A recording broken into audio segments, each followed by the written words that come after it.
This program features live coverage of an African safari and may include animal kills and carcasses. Viewer discretion is advised.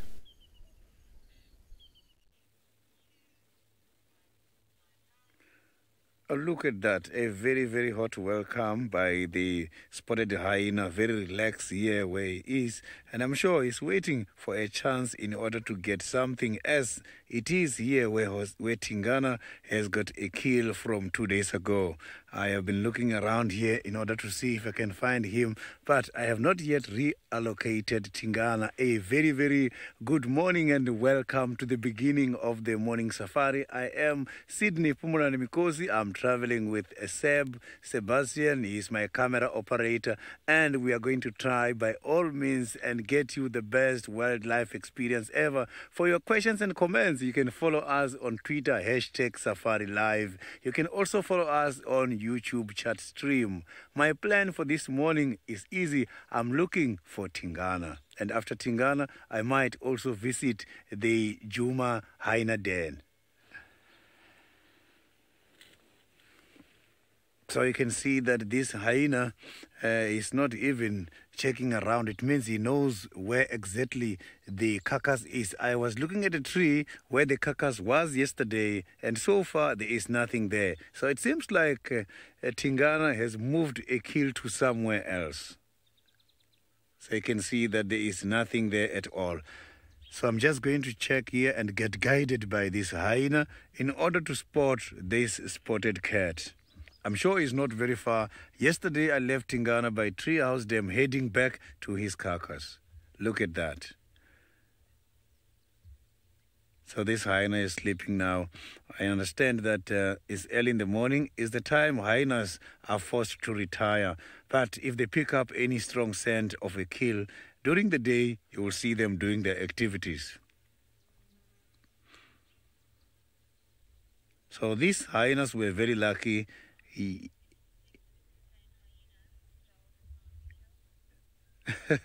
So I'm not too sure if this is one of the hyenas who stole the Hosana's kill yesterday, but I know he belongs to that family. So these hyenas belongs to the Juma Den, which is also not very far away from where I am. So it's just that these hyenas are still confusing me at the moment, as they've got names. Maybe one of the viewers can also help me to identify these hyena.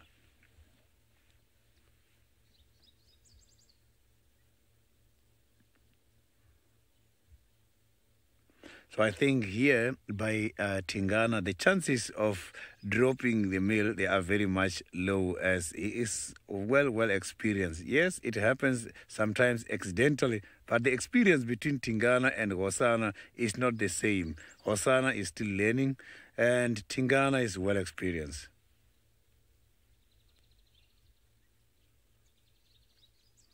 So look at those toenails. So this is what we normally see on the ground. So the body build of the hyena is much interesting. I can smell the carcass from here now.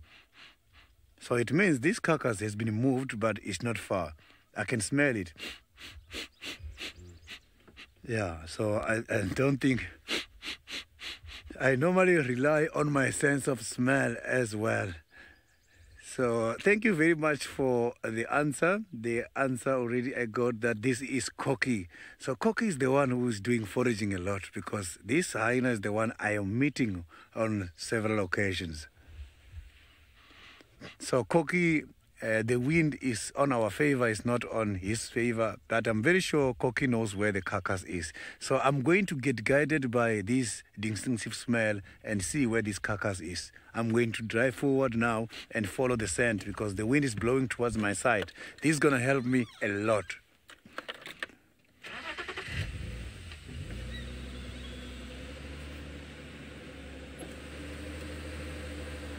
So now let's go back. Let's go to the Masai Mara, where Scott is about to kickstart his morning activity.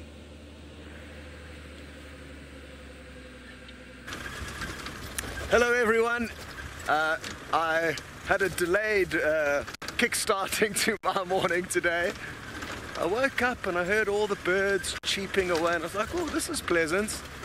And then I realized, hang on, there's a problem. because unless the birds have started cheeping at 5:30 in the morning, which they never do, I'm late. So my alarm didn't go off and I woke up in a bit of a panic. But here we are, and it's great to have you on board. I'm teamed up with James Kaimoe Mureithi on camera, and it's quite a windy, cold morning here in the Mara, but I'm sure it'll warm up soon, and it looks like it is going to be a beautiful day. The sun's just got a few clouds it needs to negotiate before it starts casting its light down onto us. And I am hoping again to find either the Owino Pride or the Sausage Tree Pride. So those are kind of my main aims for today, but we'll take anything we get along the way.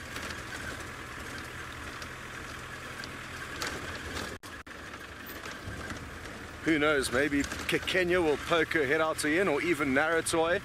It would really be nice to see Naratoy again, because the last time we saw her she was desperately hungry, and it's quite bizarre. I mean, she just had to move a kilometer away from where she was and she'd get to a nice short grass area that had been burnt, filled with Thompson's gazelles, but she was trying her luck with wildebeest. And for a female cheetah, bringing down even a baby wildebeest all on its own is difficult, because they're big animals by now, and the fact that they can be protected by herd members means that even if she was lucky enough to latch onto one, in all likelihood the herd would come and chase her off.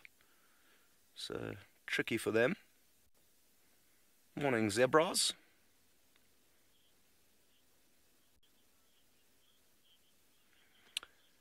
Chris, you would like to know, what animal have I not seen in the Mara that I would like to see? I mean, there's probably many. A pangolin's not one of them, because I was lucky enough to see one the other night, the second time ever in my life. But probably a caracal, kind of a medium-sized cat. I think Brent's managed to see one. I'm not sure if anyone else has. And it's an animal that I've seen very, very seldomly in all my time working in the bush. So yeah, probably a caracal. There you can see the sun's doing its best to try and poke through. If you don't know what one looks like, it's worth Google machining it, because they are incredibly cool cats with these wispy little tufts on the top of their ears, kind of a reddish coloration. So that would be one. What's another animal out here? Yeah, that's probably the one that I'd like to see the most. I'm not the biggest bird watcher. Brent was very excited about seeing his first ever Egyptian vulture the other day. Of course, it would be nice to see one, but I'm not a major twitcher. Because, I mean, and if I was, then there'd be lots of birds that I'd be able to list up for you.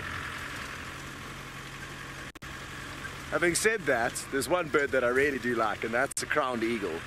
And when I first arrived here last year, I saw, like in my first 2 weeks, I saw them floating above the camp on about 3 or 4 different occasions. And I thought, oh, this is great, we're going to see more crowned, well, I'm going to get to see crowned eagles more. But then since then I haven't seen one.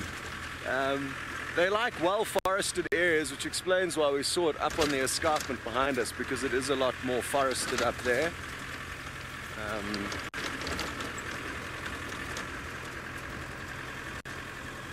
Very good. Well, I'm sure a lot of you are looking forward to catching up with old Tristan Dix again. I'm not sure if he was on drive yesterday afternoon. He could have been. I wasn't. That's why I don't know what was going on. But he is on bushwalk this morning, so why don't you go and see what he's up to. Indeed. said, Scotty, I am on bushwalk and I was on drive yesterday, so we did catch up a little bit. There was not that much time because lots was happening yesterday, so we had an epic afternoon with Hosanna and the hyenas and his kill. But it is a very good morning to everybody. My name is Tristan, as Scott mentioned, and I've got Craig this morning on camera. Batman is also fresh back from leave, and so both of us are on our first bushwalk, which is quite lovely because it is a beautiful, beautiful morning for walking. There's an overcast, grey kind of feel to the morning, and it's the perfect weather to be out on foot. We don't have any sort of wind that's blowing, so it means that we're not having to deal with kind of our scent being drifted around everywhere. It's not too hot, so it should be a good morning for a bit of activity. I wouldn't be surprised we actually see quite a lot of the animals moving around. Given how hot it's been, it's kind of, this will be a little bit of a break in that, and you'll find maybe that the cats will be a little bit more active than they normally are.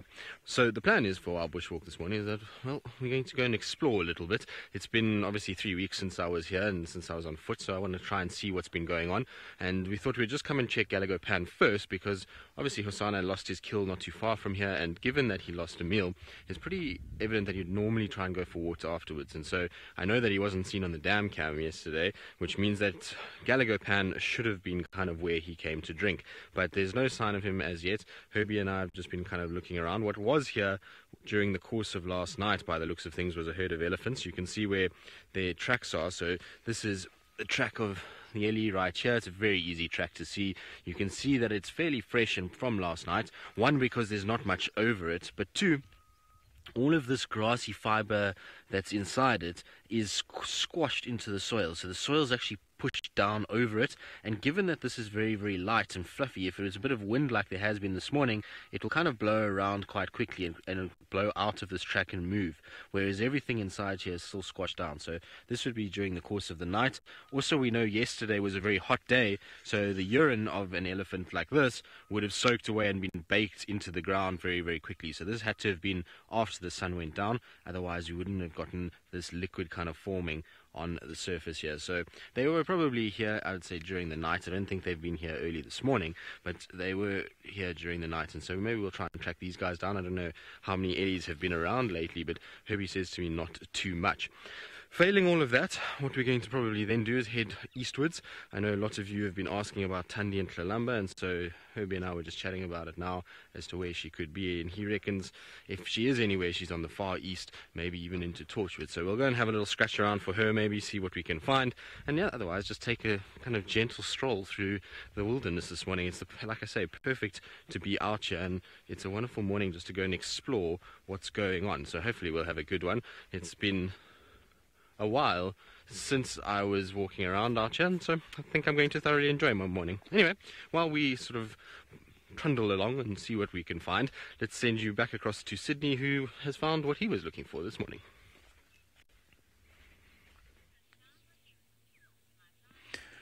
I am very lucky now with the Duke of Juma. I have got Tingana at the moment. He's just right on top of the termite mound, and the two hyenas are on the opposite side of the dry riverbed.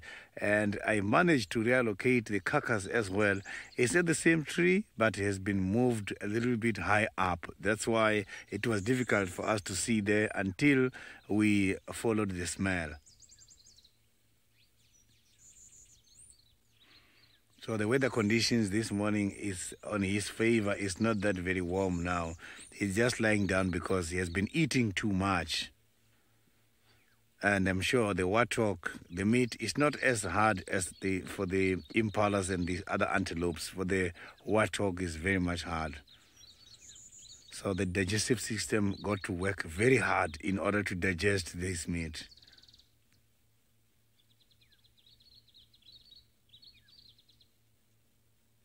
So I hope Tingana is going to wake up and show us his ability of cutting the skin from the warthog. I'm sure that is very tough. So you can see that the spots here on top, it looks very dark and it's much more brown. But when you get to that other side, underneath the stomach is a different color. It's white, bright white. So you can see here on top, because that is where it's visible the most. So it's getting camouflaged with the grasses. Look at the color of that grass piece which is showing there, and looking at the spots So it does create a very good camouflage when these animals are hiding.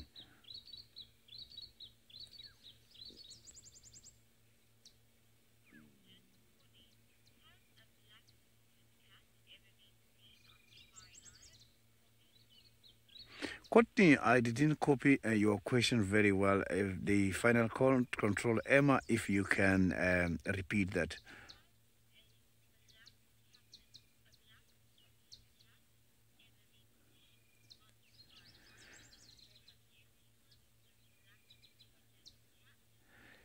Those are quite very, very kind of cats to see. Here in Juma, I am not sure if there has been a record of such a beautiful sighting before, but myself as well, on my experience as a guide, I have never seen a black spotted cat. It's difficult to find those ones.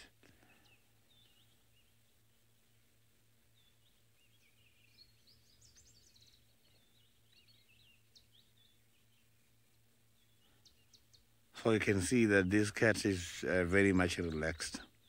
It's just lying down there, not disturbed by anything. It doesn't look like a cat from a distance, because to see him there, it was not easy.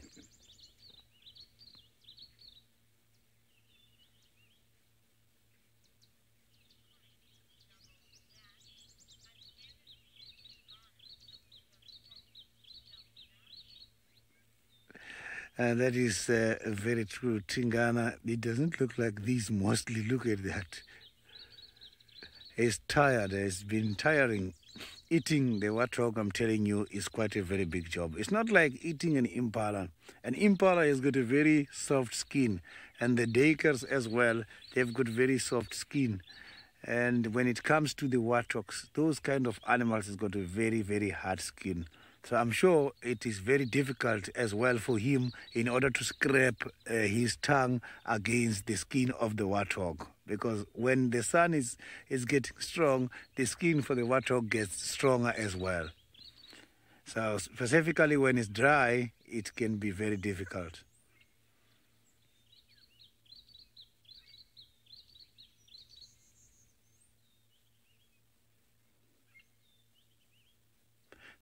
Is very recognizable from the notches by that right ear. So each one of them has got its own identity.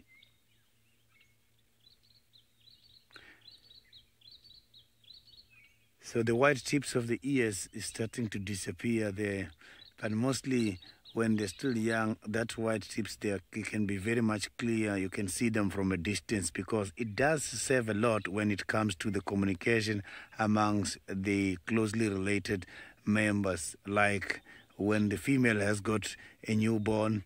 So the cubs, they must have to follow the females from the ears and the tails. The tail as well. At the tip, it does have some kind of white, bright color, which is for the follow me sign as well, and also for communicating about the mating activities, rituals. You get warned from the tail. So it's just like the domestic cat, the domestic dogs. If the dogs are challenging each other for the territorial activities, you must check. The submissive dog pulls the tail in between the hind legs, and it's a sign of submission. You will see that the territorial holder, if he does that, if the other male does that, is not going to fight him. But if he raises the tail, is when there's going to be a problem. So you just have to be submissive, and you must show it from the tail that you are respecting the territorial holder.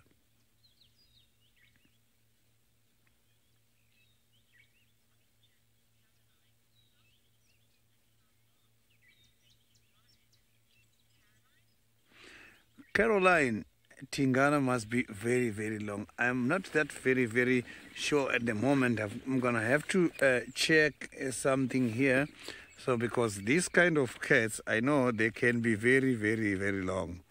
So the tail is the one which can go up to 60 to 90 centimeters. So the length of these leopards can go 160 to 210 centimeters. And the shoulder height, it can grow up to 70 to 80 centimeters. So that tells you this is quite a very big animal.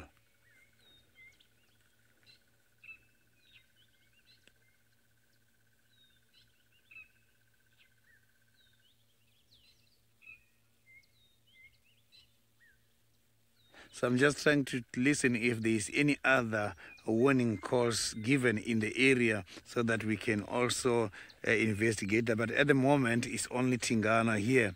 So considering the fact that Hosanna lost a kill yesterday, he might also be roaming in the area.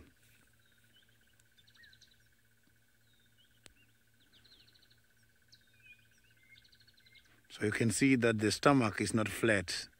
The stomach looks big there. It's telling you that the food is still too much in the stomach. So sometimes feeding can also be tiring. You can see he has not been doing any other activities for the past 2 days. All he was doing was just feeding and drinking water. So he's very tired from just feeding.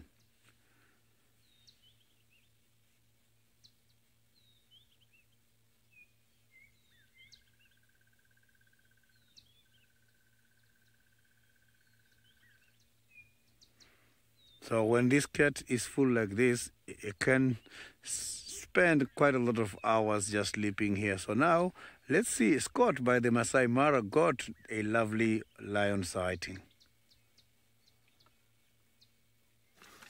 No lions yet, but we are steadily getting into the right area. And out in the distance over there, I can see a very large herd of wildebeest and zebra. This is the furthest north I've seen any of the herds, and let's hope they push a little bit further north, because the more they keep going kind of means the longer they'll be around for, which will obviously be wonderful. I'm just using my binoculars to scan around to see if I can't see any heads of the Owino pride poking out. We're kind of slap bang in the middle of their turf now, but I haven't been seen for a while, so who knows if it's just been kind of bad luck that nobody's been spotting them, which definitely is a possibility with all this long grass. Or who knows, maybe they've had some trouble with other prides and moved off into a new area, or we're just acting a little bit differently, hence us not being able to find them. But it seems like the coast is clear here, so we'll keep on moving.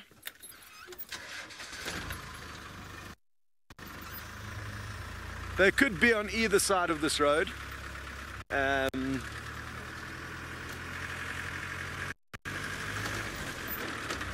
we tend to find them more on this side than that side.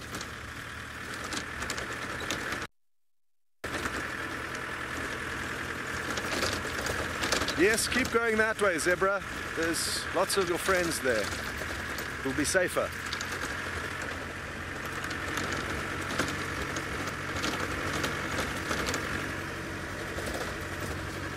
I'm not sure if I'm having some trouble with my comms here, because I heard Emma, who's directing the show, say something. Oh, there we go.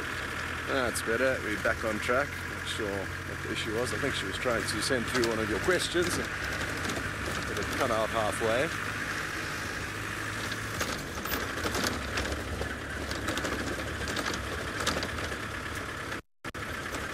Carol, you would like to know if there are any animals that live up on the escarpment and kind of don't come down into the plains. Yes, there are. The Sykes monkey, I think, is one of them. I've only ever seen them up there. Dick. I think it's the Kirk's Dick. I haven't really had a very good look at them, but a very small antelope. I've also haven't seen any down here in the plains. But look, I mean, you might get a few little isolated pockets of them in certain areas. But that small little antelope lives up there. What else? Good question, Carol. I can't think of anything other than those two, but I mean, there's definitely more. There'll be a whole host of birds that like the kind of vegetation up there and the habitats up there, as well as, you know, insects, amphibians, possibly even some reptilians.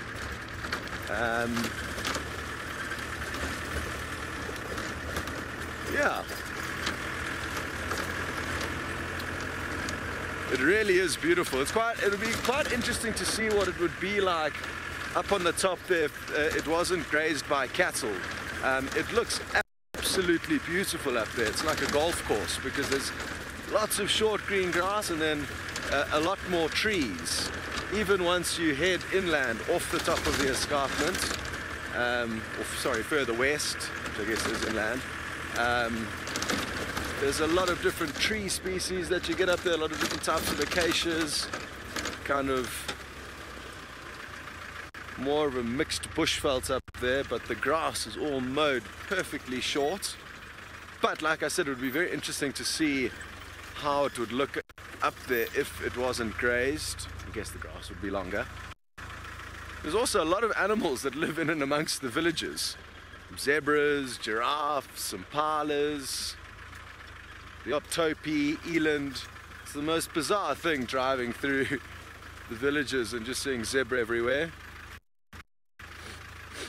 Patricia, no, monkeys do not invade our camp yet, thankfully.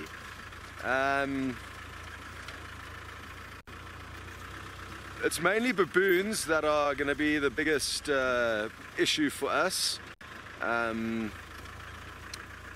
They do kind of skirt in and around our camp, but thankfully they haven't realized that there is an opportunity to plunder. So no, we haven't had any trouble with that. But all you need is one baboon from a troop to realize that there's a gap or find the rubbish bin, and then he's going to go back and tell all of his friends, and then your life is going to be a misery. Yeah.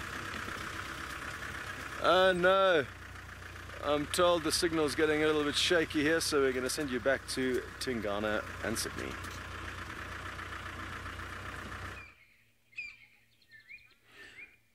No much activities are happening at the moment here. Tingana is still very much relaxed, not worried about anything. The stomach is full, and I'm sure he's not thirsty as well.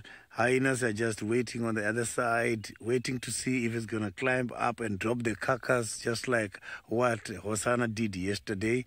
And I think these hyenas, when they're doing that, it's not bad, specifically considering the fact that these hyenas, they have got a cub at the moment, and they must have to be feeding on quite a lot of meat so that the ones who are doing the lactation period or the period of milking the little one can be able to get quite a lot of milk to give the little one. So imagine if these hyenas are not winning. They are not winning when they are going for hunting, and these big predators are not dropping the food. So it means the little one won't be able to get quite a lot of meat, quite a lot of milk available.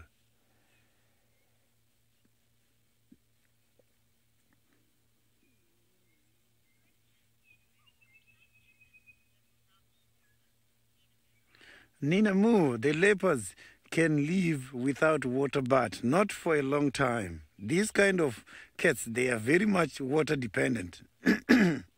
Sorry, they are very, very much water dependent because they've got to go out for hunting. When they are going for hunting, remember, they lose quite a lot of water because they dehydrate. They must have to run fast and catch, and they must have to work very hard in order to drag the prey up into a tree. And they will first eat, and they will first open the stomach and get some of the moisture there in order to get water. And after that, they must have to eat and then go and have water in order to assist the digestive system. Digestive system as well needs quite a lot of water in order to work out on this meat that they're eating from their prey.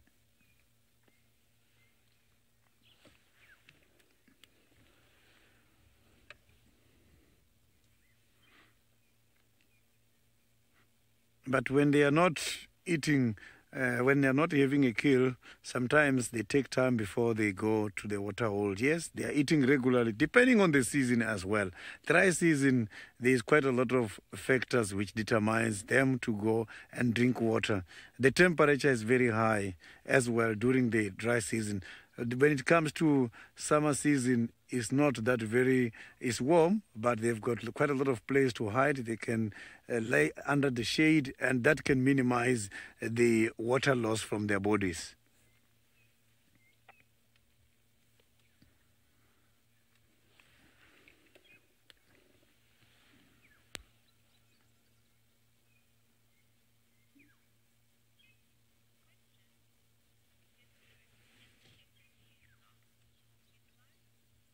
The hairs of the leopard is very, very soft. When looking at those hairs there, it doesn't look very much soft there. But these animals, they've got different ways of cleaning themselves. Sometimes you'll see them just playing in dust, and some of them, they even go directly to the water holes.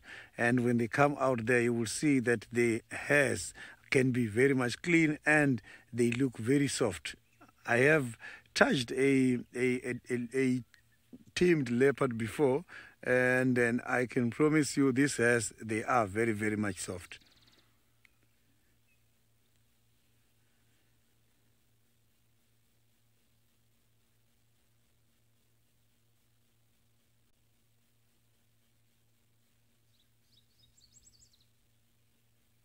So it seems like Tingana is not going to do quite a lot of activities. I will be here just for a while and then carry on and see if we can find any other interesting animal and come back here again afterwards. As I can see that the weather is perfect, we might find other interesting cats apart from this one.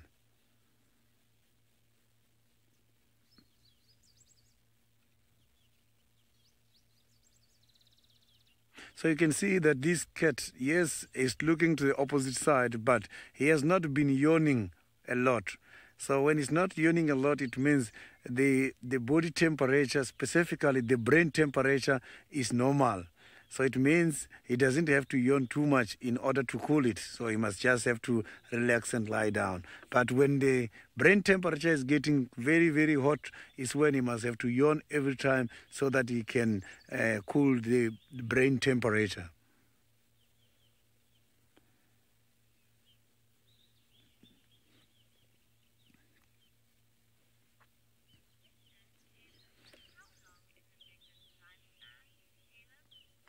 The leopards, their lifespan is very much interesting. This is one of the very interesting questions. The lifespan of the leopards is determined by the following.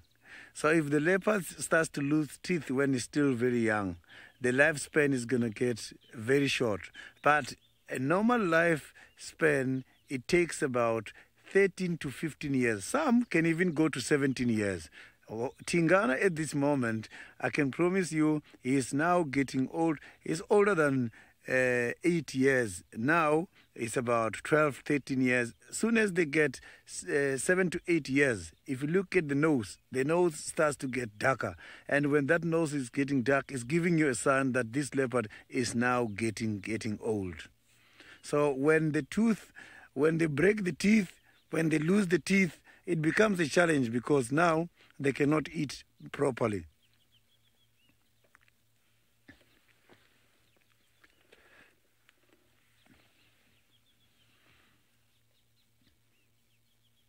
So it seems like now he's going to wake up and show us something. You can see now that he's not lying down anymore.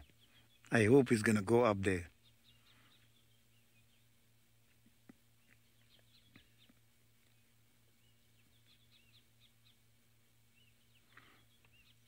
Ah, there he is. Let's see what the Duke is thinking about to do now.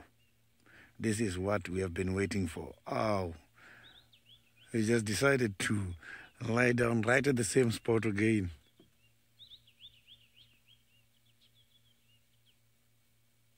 He is not hungry.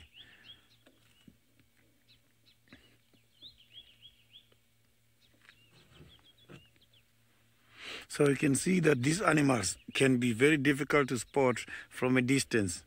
You can see when it's in between those branches, it's not clear. You cannot even see the shape of that animal.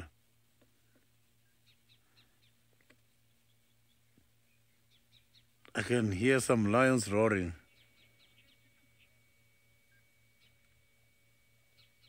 Yes, I can hear some lions roaring from the northern side of the reserve. So I'm just gonna try to investigate what's happening. So now let's go to Tristan, who is just now on guided walk. Indeed, and good luck, Sydney. I just heard those very same lions calling now. I think they might be a little bit far for us to be able to find them. It sounds like they might be in Buffelshoek. But anyway, it's nice to see the first signs of spring coming through. So you can see there is a knobthorn that has got some green leaves that look very, very tasty. I would imagine that there's the odd giraffe that's walked past there looking at them thinking, if only the whole tree was like that. But it's the first kind of tree that I've seen since I've been back that's actually showing signs of kind of spring, summer coming our way, and that there is going to be a change from this drab brown into the bright lush green that we get over the summer months. I would imagine if we just get one bit of rain, all of this landscape is going to change completely. And funny enough, yesterday when I was driving in from Hoedspruit, which is the closest little town to where we are, there was a few trees on the side of the road where they had done some roadworks and they'd used water to try and kind of get the road settled. And those trees, marulas, there was a few knobthorns as well, have all exploded into beautiful bright green young leaves. And so the signs of summer are starting to come. It's also been interesting this morning just walking along. We haven't found too much in the way of big animal tracks, but there's definitely an increased amount of tracks for insects. So there's tracks for beetles and scorpions that are out, which there weren't 3 weeks ago when I left. So there's definite signs that slowly but surely spring and summer is starting to set in. We've obviously got the temperatures of summer and spring at the moment. We just haven't yet had the rain. And as soon as we get that first little bit of rain, it's really going to cause a mass explosion out here. And it's probably one of the best things to see when you kind of out here and it's been dry like this for so many months. When you get that little bit of rain and everything just changes and becomes lush and green and full of life, and there's insects and birds and all kinds of things, it really does make for an interesting kind of prospect, and it really does make it feels good when you kind of come out here and everything is bright and green and feels a lot more alive than maybe what the winter months do. The problem is, though, it means that game viewing takes a bit of a downturn during that period, but there's lots to make up for that anyway. Now, it's quite a surreal kind of thing walking around here at the moment. So when we were up in the Congo, we spent a vast majority of our time walking. In fact, pretty much every day, all you do is walk around there. The forest is not really conducive for driving, and so you spend most of your time on foot. And it's quite a surreal thing to be walking around this kind of dry, arid bushveld in South Africa when, a few weeks ago I was walking through this massive lush rainforest. And, you talk about things changing here, but it'll never get quite to the same level that it was there. There, you walk and sometimes you can't even see half a meter in front of you because the vegetation is just so overgrown and so thick. So it's a bit of a kind of weird experience being back in this kind of area and just seeing how dry it is. It's almost been emphasized by the fact that the Congo was so wet. But it was interesting kind of walking around there and looking at all kinds of different tracks and various other things that they had there. But we'll get into that as we go. We're going to try and keep heading east, so try and see if we can find any sign of Thandi. While we do that, though, let's send you back across to Scott Dyson, who's got a feathered friend.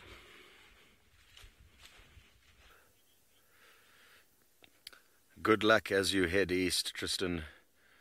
We have got an auger buzzard, which is kind of similar, not that you see jackal buzzards down in Djuma. There's not many buzzards you do see down in Djuma, are there? Not that I can think of. Anyway, these are pretty cool raptors. They hunt fairly small prey as a general rule. Kind of rodents, I think, mainly. And you also get them quite a lot in some of the Kenyan cities. You see them in a lot of the Nairobi gardens. Look at how long its beak is in the front there, that front sharp bit. It seems kind of longer than normal. Very long, sharp little prick. But I wonder if that's because it's old or what the story is, unless maybe it's just normal. It just seems a little bit longer than normal for me. The beak does continue to grow just like our fingernails grow, so if they don't kind of wipe their beak or scrape their beak would be a better word, I think, against branches, it would get very long. So I know this because a friend of mine who does falconry here in Kenya once had to trim the end of his crowned eagle's bill, which was an interesting affair to be involved with, because he caught it initially. It was still being kind of habituated. I'm not sure what the exact background story was to it, but it was a wild crowned eagle that had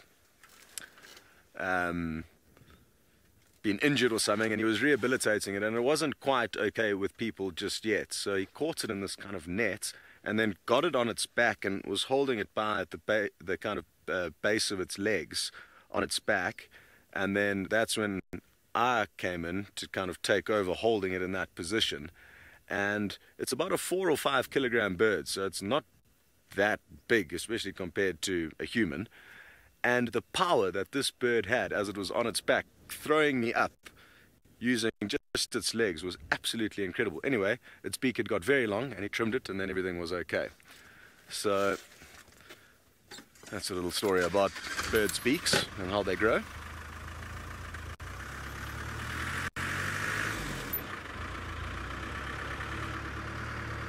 Pippin, you'd like to know what makes a buzzard as opposed to an eagle. Buzzards don't have feathered legs. That's one of the characteristics that distinguishes them or differentiates them from eagles. All eagles have got feathered legs except for snake eagles. So I'm not sure who they spoke to and who they bribed to become or to be called eagles despite their lack of clothing on their legs. But that's one of the differences. Of course, you also get falcons and goshawks that also don't have feathered legs. So yeah, I'm not too sure exactly what other kind of features buzzards have that make them buzzards. But at least there's one for you.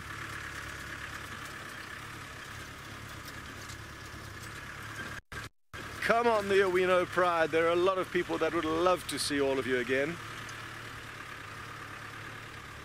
The last time that they were seen, one of the youngsters was missing. But that could have been because it was just, you know, snacking on a carcass elsewhere. They don't always stay right together. Let's stop and have a look. There is a carpet of wildebeest dotted with a few zebra off to the left there. They're in a very tight bunch.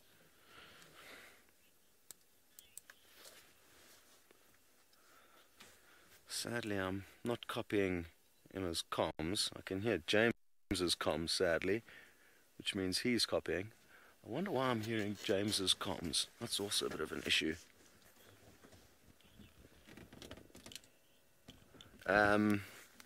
Anyway, sorry, Em, I can't hear a word you're saying, but James can. It's quite interesting because there's two antennas, one on the left, front left part of the roof and one on the front right part of the roof.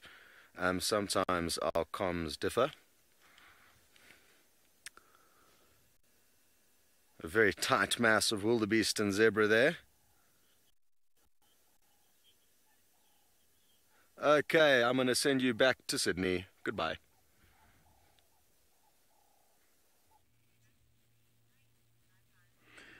You can see now that the foot structure of this leopard has got some hairs there. You cannot even see the toes. And that is one of the things which makes them to go very smoothly when they are doing their hunting activities. So when this animal is stepping on the ground, it's always very difficult for the prey to pick up its movement, unless they step on dry grass.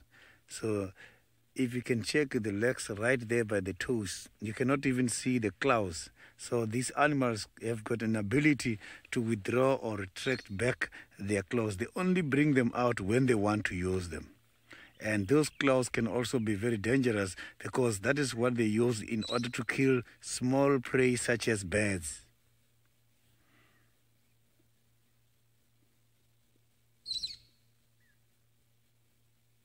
So these legs that we are seeing now, the back legs, is the ones that has got quite a lot of muscles, which helps to propel this whole body size going up into a tree.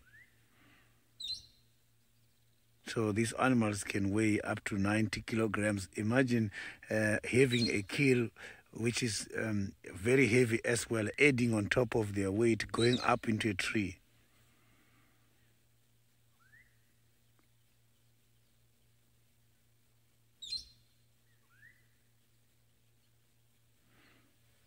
Very difficult to see where the head is. You can only recognize the head from the ears moving every time. So this animal is very much relaxed, and I can see that he is not comfortable. He's changing the size all the time. He's not comfortable. The stomach is too big. There's quite a lot in the stomach at the moment.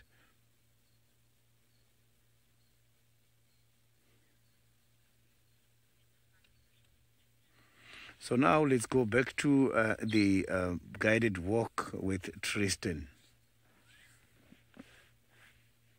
Well, hopefully Tingana will wake up at some point and Sydney will be able to get a little bit more out of him. But what we're busy doing at the moment is we're heading east steadily just to try and see if we can find any sign of Tundi. And we haven't found any sign of her, but there is a sign of a herd of buffalo that is around. So here is the buffalo track over here, and you can see it quite clearly. And it seems as though these are from yesterday afternoon and then have slowly gone into the night. We're kind of getting into tracks now that are getting fresher and fresher as we're going. And so I'm pretty sure that at some point we might bump into these guys, depending on what they did last night. If they bedded down last night from where they kind of were late yesterday afternoon, early evening in this area, then we might still catch up with them. But it seems to be a smallish herd of maybe 30 or so individuals that are kind of weaving their way along as we're walking. And so we need to pay attention now as we go and try and listen out, particularly for things like oxpeckers.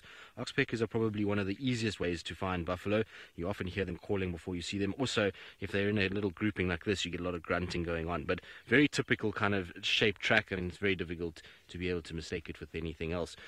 The thing is, though, we know it's from last night because this particular track, you can see that it was a bit of a wind that blew last night, and you can actually see particles of soil are sitting quite firmly on top of the track, not embedded in. Whereas if we look at the hyena track just to the left, which is slightly fresher, you'll see that those particles of soil, most of them, have actually been squashed in. There's one or two that are there, but it's a lot kind of cleaner looking track than the buffalo. So the buffalo must have been early evening, and then that hyena probably, maybe I would say early this morning, came through. So we're going to pay attention. Maybe we'll get lucky and we'll be able to find them.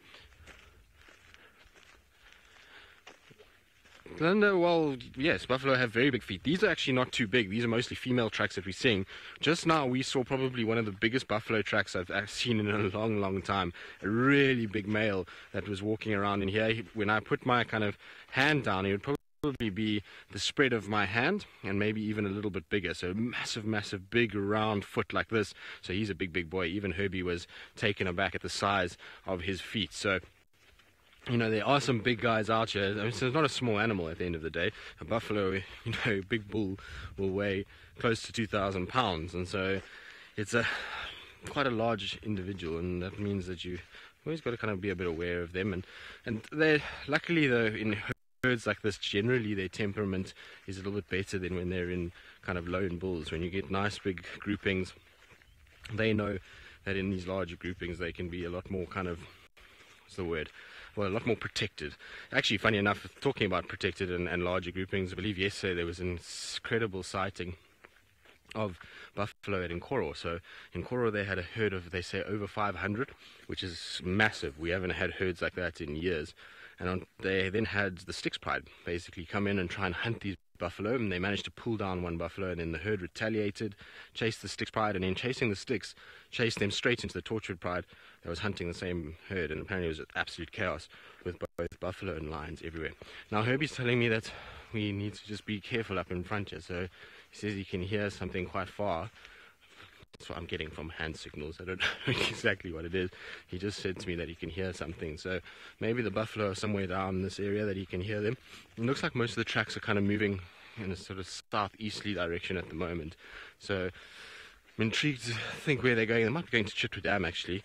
That's the only real water that's kind of southeast of us. Maybe Torchwood, if that's kind of, if they get maybe towards Batalia and then just head straight east, they could get there. But I'm surprised because Buffelshoek Dam is probably the closest point of water, but maybe they've heard the lions roaring here during the course of the night. We know the Nkuhuma Pride is somewhere on that side, and that's maybe pushing those buffalo coming south a little bit and trying to kind of head away from those roars indoors rather than towards them. So, you know, not a nice time to be a buffalo. At the moment, they're probably quite weak. Food hasn't exactly been that good for quite some time. And so, you know, when they hear lions, they know it's best to go the opposite direction so as not to get themselves into trouble. Wonder where they've actually ended up. Don't think they're too far. Kalinda, yes, fire can be a very, very serious problem now, where we're at is our most dangerous time of the year for us for fires, and I'll tell you why. So, as you can see, the bush is dry. There's really very little in the way of green growth. It's very difficult to actually kind of see anything that's alive, and so this is stuff that will burn in a second. Now, what happens at this time of the year is that it gets very, very hot, and so if you have any piece of glass or anything that might be in the bush for some random reason, that can potentially trigger a fire. It almost acts like a magnifying glass, and you get a fire that can start from that. But the biggest problem that we have is at this time of the year is when we start to get our first rains. And now our first rains are normally big thunderstorms that come in, big crashes of lightning will come down, and that often can cause wildfires to start, and they can spread very, very, very quickly. Luckily, though, the one good thing about this at the moment is that because we've had 3 or 4 years of bad rains and we haven't had that much growth, a fire is really going to struggle to spread very quickly at the moment because it doesn't actually have that much to burn. There's a lot of stumps and a lot of fallen over trees, but grass layer is not huge, and so it would be interesting to see if a fire got going, how well it did. I don't think it would do as well as we actually expect it to do, even though it's so dry. If it got very, very, very, very you know, if we had a lot more growth, then we would find that the fire would spread quite a lot. In fact, actually, when I visited my parents now down in the Eastern Cape, it's very dry there too, and they had some fires and it almost burned down their house. It was quite something. But you can see here, this buffalo is still, I mean, it's still wet, and if I stand on it, it's still soft, and you can kind of see that there is wetness to it, but it is more the fact that this buffalo looks like it had diarrhea first. So this is all its dung that's come out here. This is not urine. You can actually see the bits of grass that is all kind of in it. So it's interesting that they've got dung like this. Normally at this time of the year you don't see this because of how dry it is. Buffalo, when it's wet in summer and they chew grass, they get a much more kind of sloppy dung to it, whereas this one seems as though it's got a bit of an upset stomach at the moment because this is very, very loose for a winter buffalo. Winter, you know, the grass is normally dry and it kind of binds together, and everybody's dung gets a lot thicker in the winter months than in the summer, so maybe a little bit of a problem. But Herbie's waving at me saying that we need to come down the road further, so I think maybe these buffalo might be down the road. You can see there's Herbie there. Look, he's waving, and yes, he's showing me buffalo. So when he does this with his arms, that means a buffalo because of their curled horns, and so I think he's seen them up ahead, which is good news. So hopefully we can do a little kind of encounter here. I don't know how far they are. They might be quite far, so we'll just have to see. Try to catch up with Herbie a little bit, but Herbie walks fast, so we'll try and see. Right, well, I'm going to try to catch up with the Herbie quickly, just find out exactly what's going on and try and work out what we're going to be doing. So while I do that, I'm going to quickly send you across to Scott, and we'll see you all shortly.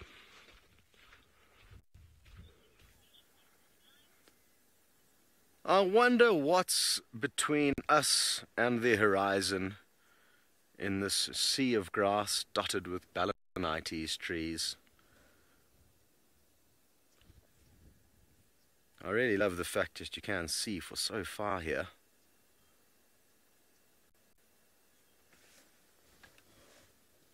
Ta-da!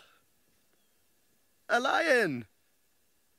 And I'm hoping it's one of the Owino Pride members. I'm guessing it is from the area that we are in. But there's only a way to be certain, and that's for us to go and drive down there. So, that is what we are going to start doing. I'm just trying to work out what is going to be our best route. I think we're going to have to go back a little bit. Yeah, we're going to have to go back a little bit.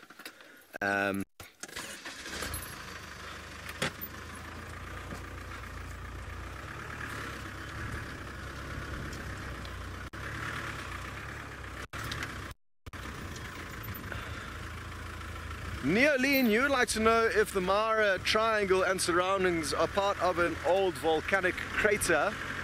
I don't think, no, I mean, we're not in a volcanic crater here, but I think impacts from old volcanic eruptions did create, no, the Rift Valley was caused just from tectonic plates shifting, I would guess.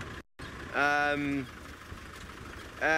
we're not in the Rift Valley here, but we are on one of the rifts adjacent to it, I guess.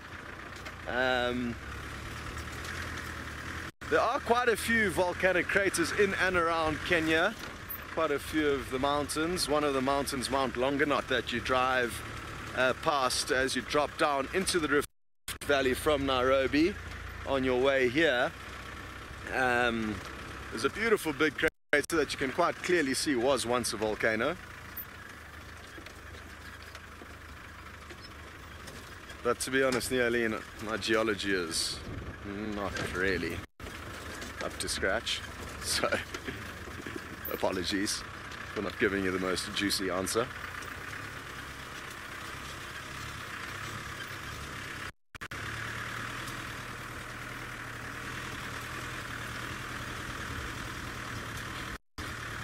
Cal 6, you'd like to know if fire is needed to help any of the plants in their kind of germination or in their well-being out here. No, not that I'm aware of. All fire does here is help remove old dead grass that is of no use to anything other than termites, I guess. And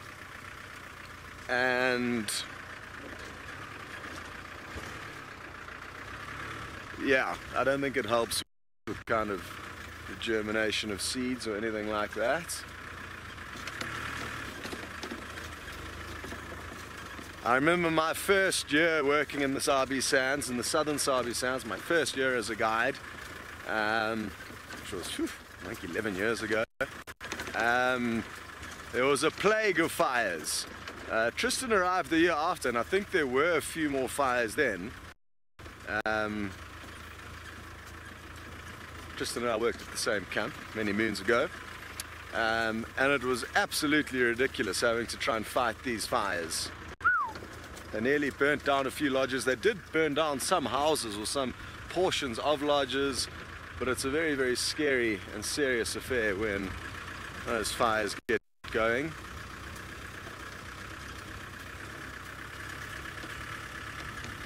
Now, we could only see one lioness there, it looked like. Well, could be a young male, I guess. So it'll be interesting to see if the rest of the pride isn't too far away. When we first spotted her, she was very intently looking at some zebra. So who knows, maybe we'll get lucky and see some hunting. I'm so happy we found a lion in this area. It's not to say that it is the lions we're looking for, but there's a strong, strong likelihood that it is. And I've driven this road in this area searching for them, I don't know how many times in the last few weeks. I also have a few non-live pieces that I need to do with this pride for some of the non-live TV shows that I'm getting put together. So just in time, because it would have been a bit average if I had to do the pieces without the lions in the background. So that's also good news, considering that the clock is ticking, as tomorrow is my last drive here. Oh, sorry, James. Bucking Bronco.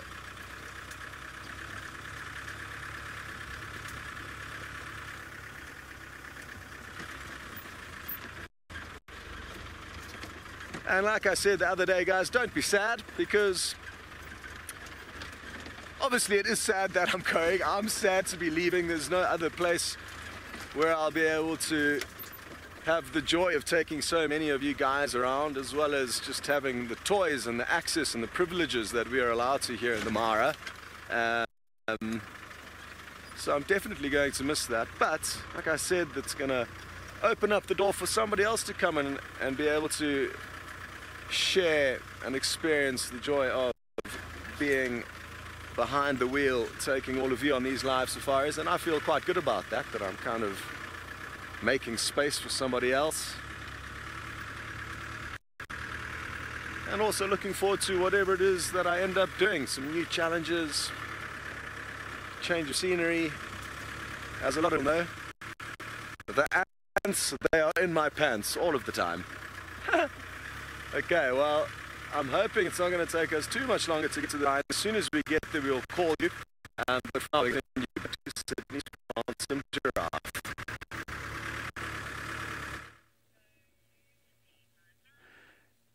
I have got one of the lovely animals there showing us a very, very surprising actions. I can see that this giraffe is eating the sticks instead of the leaves. There are no leaves there. It's eating the sticks completely. Look at that.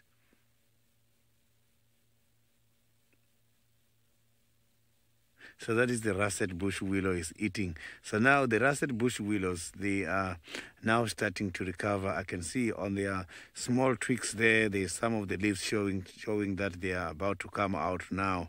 You can see their nose showing. So he's eating the small twigs there. So I wonder how the droppings for this giraffe is going to look like after eating these kind of sticks, as normally they eat leaves. Maybe their digestive system is strong enough to also digest these kind of sticks, but when looking at their droppings every time, they don't get sticks.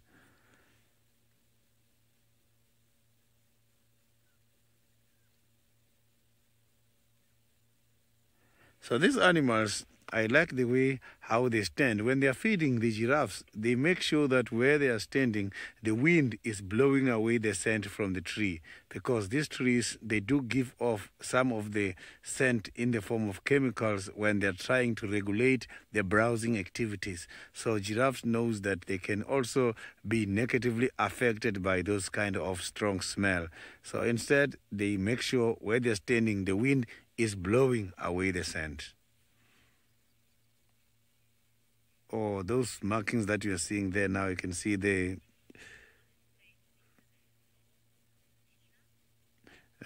Tina, the white on his face is not because he's old. These animals, when they're old, you must consider the following. The darker skin tells you that it's a male. But when the male is also getting older, the skin changes to become very, very dark. Both male and females, when they are having dark colors, then you must know it means they are very old. So the white color you are seeing on the face is not bright anymore. It's white, but it's much more dark. That is telling you that this animal is getting very old. And right there behind the ears and there by the side of the head is the only area which is not highly camouflaged. Those areas are the areas left for them to communicate, and by the right there next to the ears by the cheeks, it helps as well in order to cool the body temperature and the temperature of the brain. Look at that. So you can see this animal has got a bull bar right in front of those knobs. In fact, this animal does not have horns. Those are called the oxycones. So in front of the oxycones, they've got a very big hump there, which is like a bull bar. That helps them when they are searching for the leaves up there. And at the back of those two knobs, at the back of the oxycones, there's another something like a second pair of the oxycones coming out, which is where they are storing calcium. You can see that this giraffe is highly attentively is listening to me.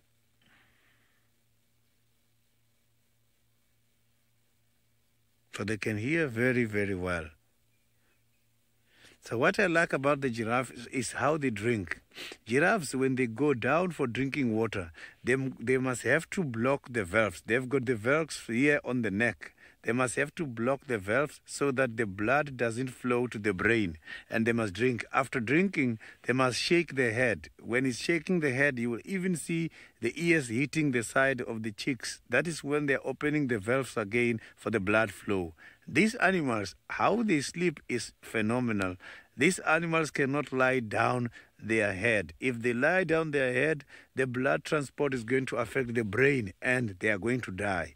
They must have to kneel down every time. Look at the tongue. So the tongue was more like a snake tongue. So that is the tongue they are using in order to select the leaves in between these small twigs there. So now let's go back to the guided walk. So we have still sneaking up on the buffalo. We saw them from very far away, but they are a long way away. But we found what we are looking for. So here is a track for what looks like little Tlalamba that's been playing around with Tundi. Both tracks are here, so we've got for Mom and for Tlalamba together, and they are from this morning, so they're fresh tracks. This is where they kind of were playing, and what you can see here is one footprint that landed, and then she skidded as she was trying to come to a halt, and then this is where the other foot is over here. So this is them playing around, and this kind of whole area here, you can see lots of these little footprints kind of dotted about as they were playing. There's another one here, and they then end up going into this block where the buffalo are. So it kind of works for us at the moment. We can at least go onto these tracks as well as be able to hopefully approach those buffalo, and hopefully we'll find them too. Maybe they're sitting watching the buffalo just like we were going to do. But it's exciting to see that we've got the tracks, and particularly for both of them. So I know that there has been tracks for just females on their own, and no one has been really sure what's going on, but this is definitely tracks for both Tundi and Tlalamba, and that they are around. So we'll try and see if we can find them. Herbie said he heard an alarm call, but he didn't think it sounded like right here. So I'm just going to try and see if we can find where these go. But it's definitely very exciting news that we've managed to kind of pick up their tracks. And you can see how difficult tracks can sometimes be, you know, even in winter when things are dry and difficult. This is the first track that we spotted. So all we spotted are these toes on the ground, and so this is where kind of tracking has got to, you've got to kind of look a little bit more than just look for nice big shining glowing tracks. As we were walking along, these little toes kind of made Herbie and I both stop, and we then had a little look and just tried to see. But it's definitely for both of them. They were playing all over the place here, and I believe a lot of you are quite excited that we've got the tracks for them, which is good news. I know hopefully we'll be able to find them this morning. It's the idea anyway. We're going to go and try and scratch around, and we'll try and do an approach on the buffalo while doing sort of tracking of Tundi and Tlalamba. It might be a bit of a tricky one, but we'll see how we go. I'm hopefully going to kind of get it right. Herbie's pretty confident that these tracks are quite fresh, so you know, hopefully they just somewhere close by. There's a termite mound that she likes to use a lot. We see her and Tlalamba on those termite mounds quite regularly, sitting there and playing around in this area, so wouldn't be surprised if they are somewhere in this kind of close to where we are now. If not here, maybe Buffelshoek Dam. That might be a good place to check. No, the buffalo shouldn't be too far. The buffalo should be theoretically somewhere up here in front of us, so we're going to just try and do a little bit of a maneuver and see if we can get them on camera and see if we can show you guys the herd. There we go, there's one there. Craig, you see it straight through? So there's one buffalo that seems as though it's probably noticed us already. We're right out in the open, unfortunately. We don't really have too much cover where we are right now, but there is a bull that is kind of watching us at the moment. The rest of the herd, Herbie's telling me, has moved a little bit to the left, and so we'll try and kind of skirt around this, but this boy is definitely looking in our direction. The wind at least is blowing from him to us, so it's not so much a wind thing. I think it's more a movement thing, and if we just slow down a bit, we should be okay. He's kind of turned his head now away from us, so I think for now we're okay. Let's try and just get to the left here where it's a little bit more open, Greg. But it's always when you're on foot with these guys, it's quite an interesting feeling, because buffalo obviously have this kind of bad name about them, and rightly so. They can be quite grumpy animals, and so one needs to be a little bit careful when you're with them. The good thing is, though, it's a herd, and generally the herds are far more relaxed. Oh, there's a little steenbok in here as well, so we should have a fairly good view from here.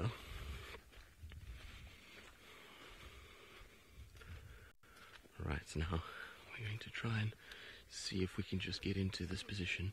So there we go, that's a nice view that we've got. We've got a little steenbok in the foreground, and then we've got the buffalo in the background. So nice that the steenbok's not running, but there's the buffalo. You can see the buffalo kind of looking in this direction.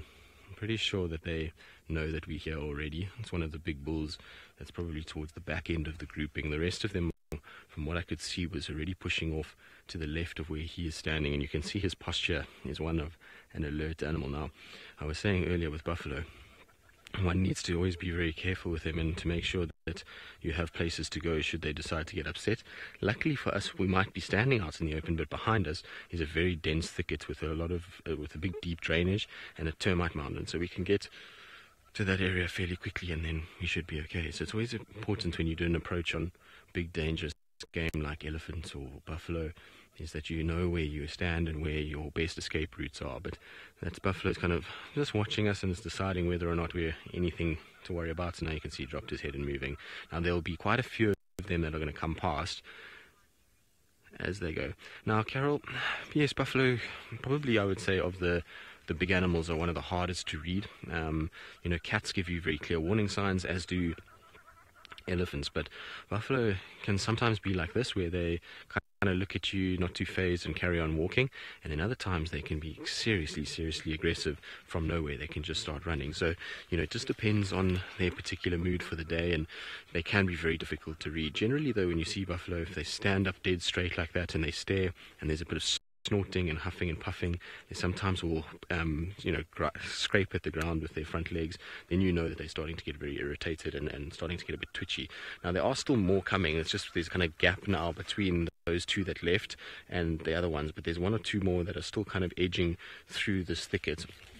Like I said, it's not a huge herd here. We've probably got maybe 30 animals max from the tracks, but it is still a group of buffalo, and you always need to be a bit careful of that. And while we were kind of walking along, we were just making 100% sure that we weren't going to bump into any bulls on the way, because sometimes what you find with these herds is that a bull will separate off the back end and lies down way off the back, and sometimes you can approach buffalo and kind of bump into them. So it's always important to keep your ears out.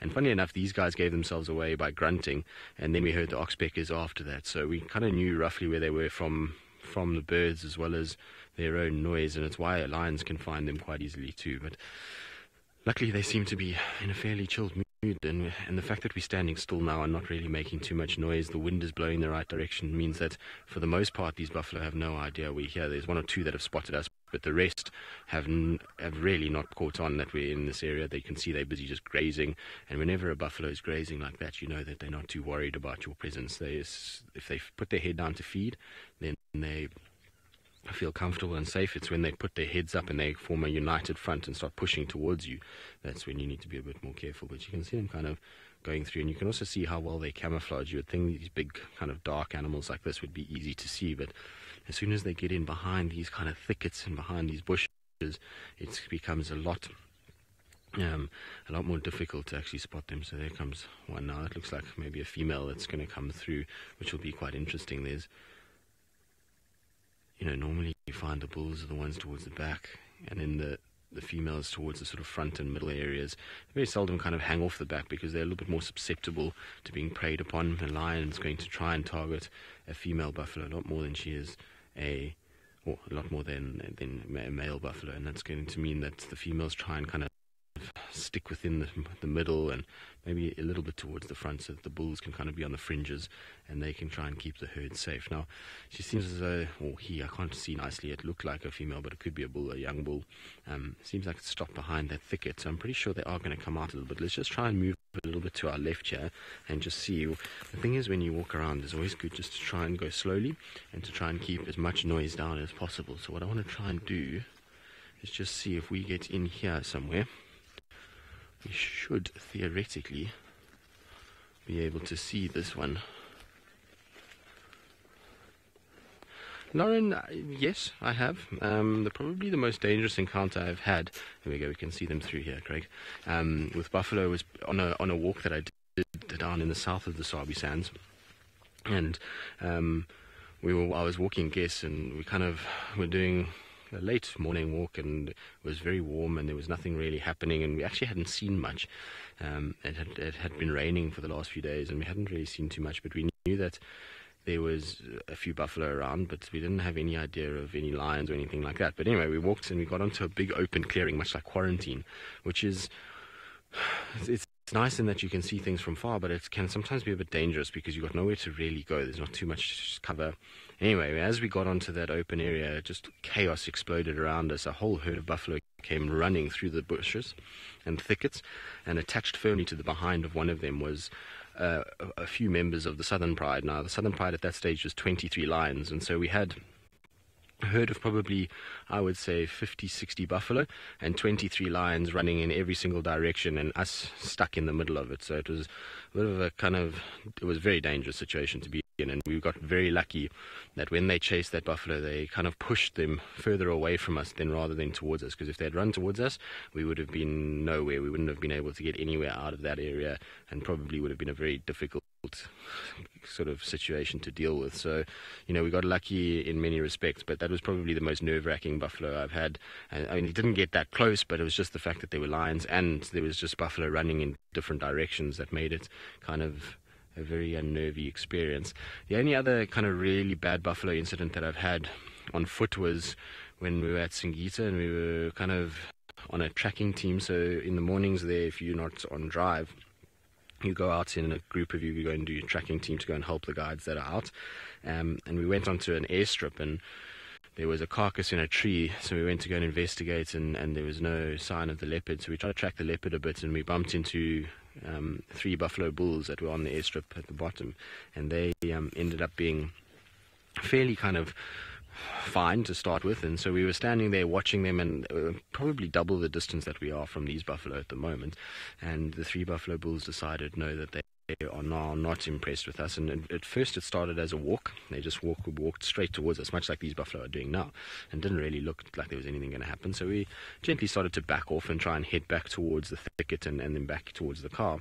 But as they kind of got to probably close to what the distance is now, all 3 of them broke out into a full speed sprint straight at us and had a full on charge. And luckily we then kind of were able to had to at that stage run, even though you're not supposed to, but none of us had a rifle on us, and so we decided, there's no other option for it. And so we ran, and all of us managed to get to the vehicle and kind of dive into it. And as we dived in, 2 of the buffalo bulls came running past the car and kind of went off, and the third one then stopped at the car huffing and puffing. So we got a bit lucky in that regard. And obviously out here you always say don't run away from these animals because it does trigger charges at times, but in that situation, if you've got no firearm, which was naughty of us, then you've got to try and get yourself either up a tree or into a safe point. And so sometimes the running, you've got to cover a bit of ground to do it. So we had to, but it was a little nerve-wracking. Look at this. What are you? There's a bird of prey that's just come over. Now I wonder which one it is. Maybe it didn't look like a lizard buzzard because it didn't have the right thing. I was trying to get my binos on it. It's just flying away too quickly. At first I thought maybe it could be an Amur falcon, and that they should be starting to arrive back now. Remember that they're a migratory bird, so I was just going to double check. I didn't get a good view on it.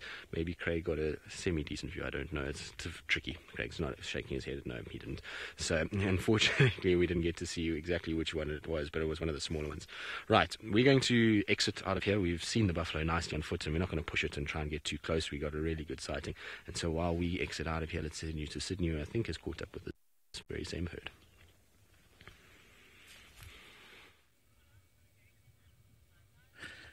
Look at that. I've got a very big head of the buffaloes now grazing before they go and hide. I don't think their activities will be a lot restricted this morning as the weather is on their favor. Normally they go to sleep by this time because the sun is very hot, but now I can see that they are still feeding.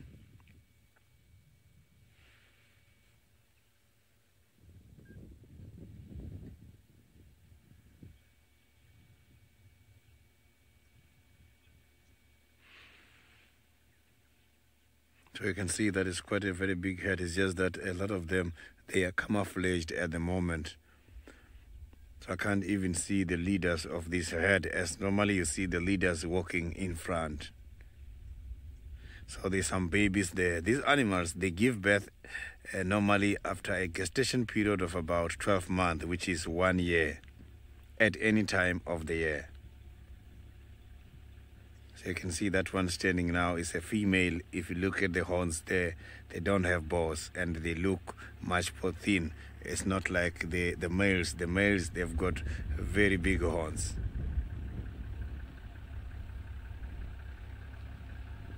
So you can see that female is looking back there, and when the female is looking back, so maybe she's got a little one somewhere there. So I'm not alone here now at this sighting. I do have some other vehicles, so I'm just gonna pull forward a little bit as there's another vehicle coming. So they are moving quite very fast. These animals can weigh up to 800 to a ton, so they can weigh a lot. So it's quite a very big animal. So the bulls, you mustn't forget that mostly the head of buffaloes is led by the pathfinders, the bulls that are walking in front. And right in front there, they've got an accessibility to get the priority when it comes to the nutritious grass. So the other ones, they follow them. So these other ones, they come after they've already eaten the fresh grass. So I'm just now heading towards the Galago Pen area where there has been an alarm call. Maybe there is another cat there. Before we go back to Tingana, I want to see if I can find any other interesting cats.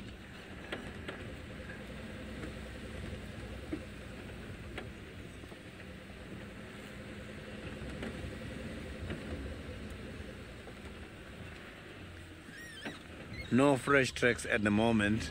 I'm checking everywhere.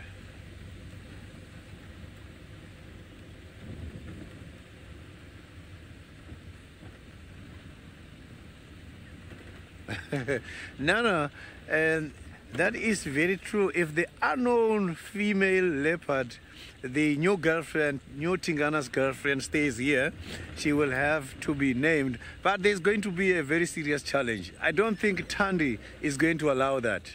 I can guarantee you the leopards, they only welcome the males of different species. They are not going to allow any other female leopard to come in her territory. So only the opposite sex can be allowed, but same sex, no. It's a no-go area to Thandi.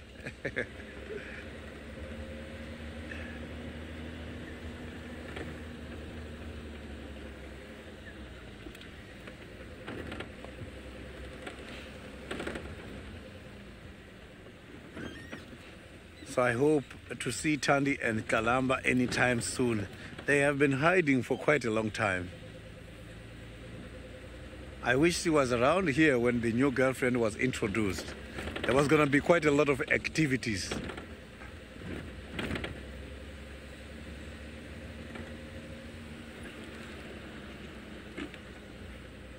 But that new girlfriend looks beautiful as well. But considering the size, I can see that the new girlfriend won't make it when trying to challenge Thandi. I think Thandi is much stronger than the new girlfriend.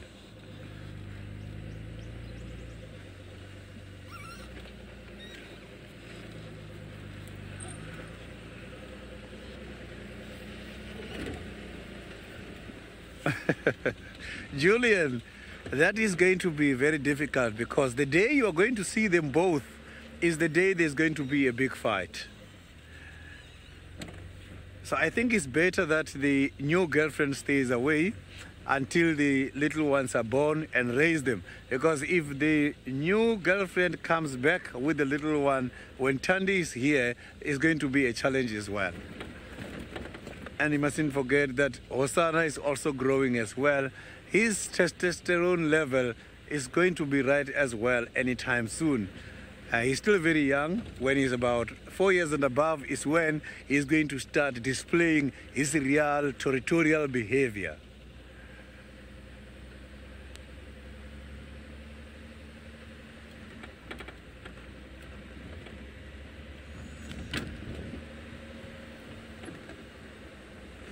So now let's go to the Masai Mara. Scott has got the beautiful lions.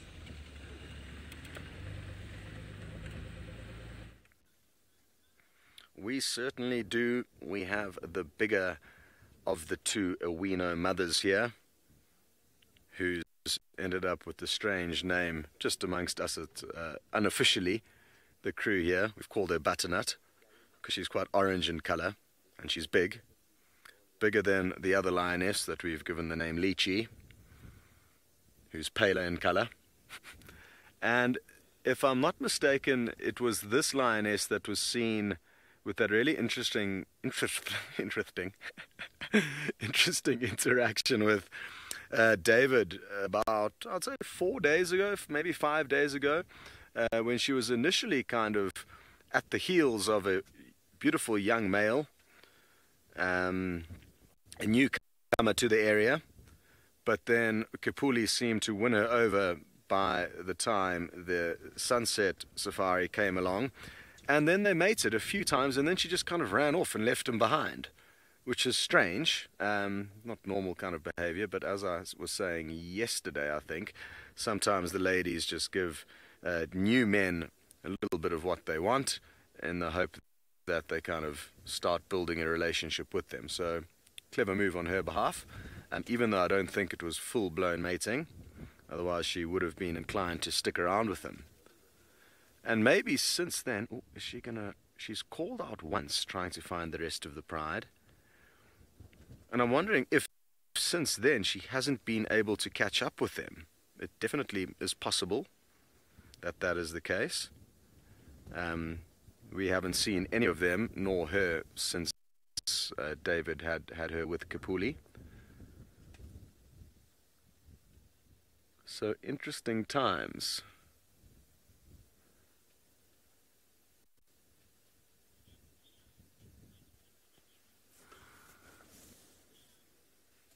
Michelle and quite a few others said, you love something. I missed the key word. That was the only word I didn't hear from Emma when she gave me the update now.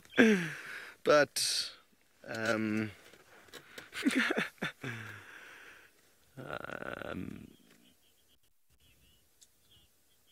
oh, you love the unofficial names. I'm glad you like them. I don't know how good it'll be for our reputation, naming lions after certain fruits and vegetables. Ordinarily, a local kind of Swahili or Maasai name would be more applicable, but it is what it is. We just mustn't let them stick. Maybe this little event will force us into giving them more appropriate names. I think it does make sense to give them individual names because we do know them as individuals. It's just the tricky thing with naming animals is you want it to like sound cool and authentic, but maybe that's a mistake because there's only a limit to how many local names you can use to describe these animals, and there's also a limit to how much we actually know about them. So trying to name them after kind of personal traits or anything like that, you can only do so much of, because then you're going to run out of names. So you tend to find in most wilderness areas, there's common names, like Shidulu for a leopard. There's probably 50 Shidulu leopards in South Africa, because leopards like sitting on termite mounds. So there's many of them, not just the Shidulu that you see. There's probably not too many Tlalambas. I pronounced that wrong, Tlalambas. Because that's a bit of a mouthful. But again, there's a limit to how kind of creative you can be. So maybe more simple names like Butternut or Barbara or something like that would be equally suited. It is just to help us distinguish one from another and be able to tell their story. Now, there's a herd of zebra at about 10 o'clock, James, that are not heading directly here, but she is looking in their direction. And she has been, I don't know if she's full-bellied. I haven't had a good look at her stomach just yet. But these guys seem to be trotting straight towards us. I'm actually going to reverse a bit. We bwana. Labda ipunda tangia karibuya. Just wanted, by us being parked very close to her, the zebra might actually avoid us and then not run into her. So I'm just wanting to create some space between us. But it's going to be interesting to see if the comrades that are with us get the picture. There's also another vehicle that's just arrived here. And of course the zebra could change direction and go and join up with others that are a bit further away. But let's just give ourselves a chance here Alrighty, well, we're going to stay put, get into a good position here, and we'll call you back if and when these zebra get a bit closer. But for now, we're going to be sending you back to Tristan on the bushwalk. Well, good luck, Scotty. Hopefully things come right. Now, what we've got here is a pretty cool example of a snake skin. So this is a snake skin for what looks like a black mamba. The reason that we know that is not because it's a dark coloration like this. It's just, one is the kind of head shape. So in front here is a head that kind of curls back. So this is where the head would have been, is in over here, and then it kind of comes up and along this sort of body and down. Now, the other big thing that indicates that this is a black mamba is that its size of the skin is unbelievable. Now, you can see that little section there is very small, but I'm holding the majority of the skin, which I'm going to let dangle down. Of course, the wind is causing a bit of a havoc, but you can see that that skin there, which is only about half of what is actually here, because it's been broken up and sort of abused, and it's also dried out a little bit, is pretty much half of my body, if not more. So this would have been a really big snake. You can also see, look at how thick this body would have been. If I place that in my hand, you can see that this is a very large black mamba. Probably close to, I would say, 3 meters in length when the skin was still wet, and you can see the belly scales are even massive as well on it. It really is an impressive sized snake. They're not one that you would want to come across if it was alive and standing right here. Certainly not one that you would want to hold. So this is about as close as you want to get to holding a black mamba ever, but it really is a huge snake. Now, I was saying that the head shape is of a black mamba, so I'm going to pick this one up here and try and show you a little bit of the head. It's difficult because it's so degraded that you can't really see it nicely, but basically if I fold it out there, you'll see that it's got a little bit more of a kind of coffin shape to it. So it's an elongated area. So that would have been the top. Here's where the eye would have been, where there's that little tear on both sides, and that would have then ended up in the nose over there. So it's probably in all likelihood, like I say, a black mamba. Just given the size of it, that would indicate which snake it is. But you can imagine if this is another little piece, so if we add all of these little pieces up, because there's still more over here. So if we took all of these pieces, we're going to try to do this, Craig, this is going to be interesting, but basically let's try take it there. So if we took that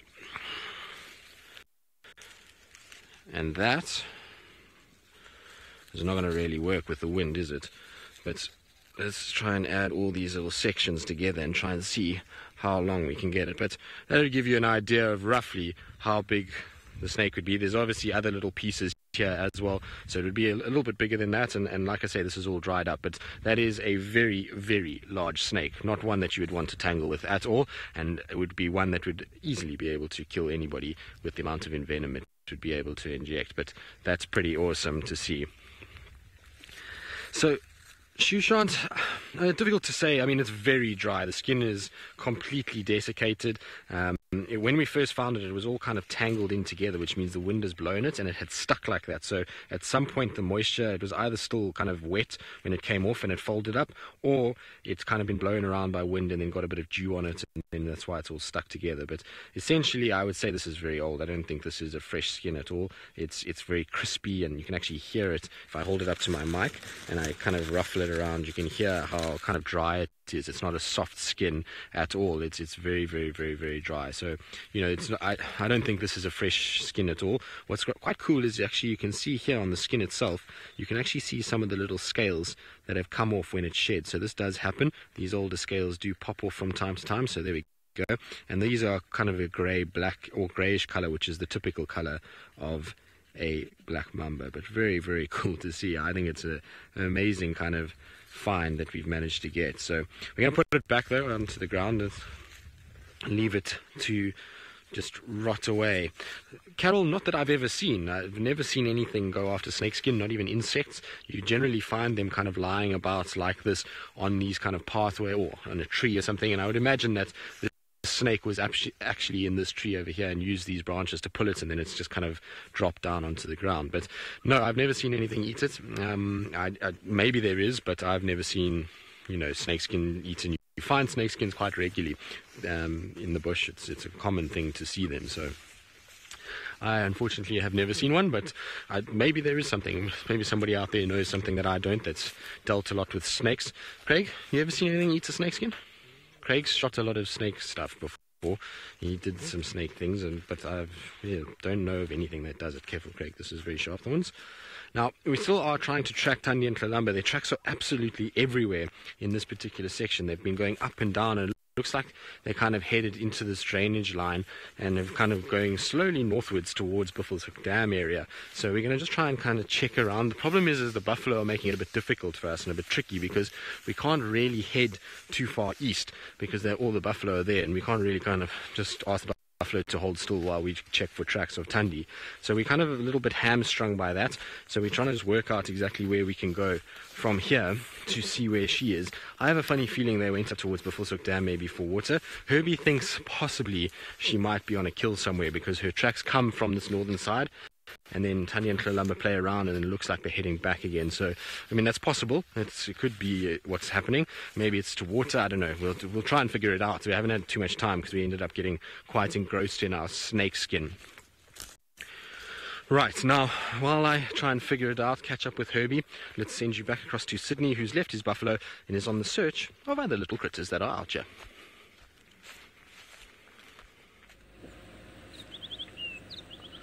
I am now around the Galagopen area, where I am looking for the tracks with regards to the alarm call that has been given earlier on.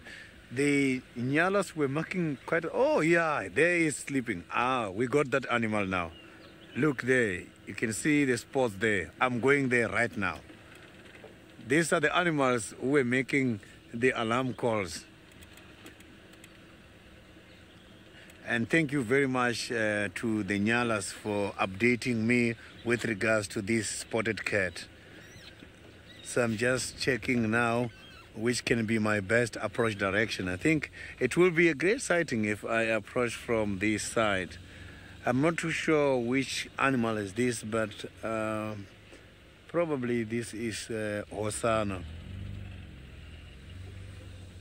I'm gonna have to go around here and see if we can see Hosanna from a close range. He's lying down there trying to digest a little bit of meat that he got yesterday before the kill was stolen by the hyenas.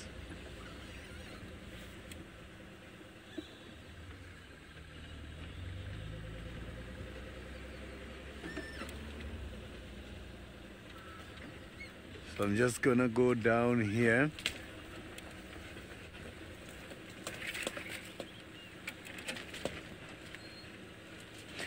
Proud cat mama, the leopards can eat about 30 kilograms.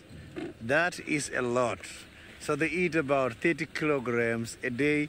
So that's why if you can check these animals, when they catch some of the animals such as the scrubbers, they can finish them in one day.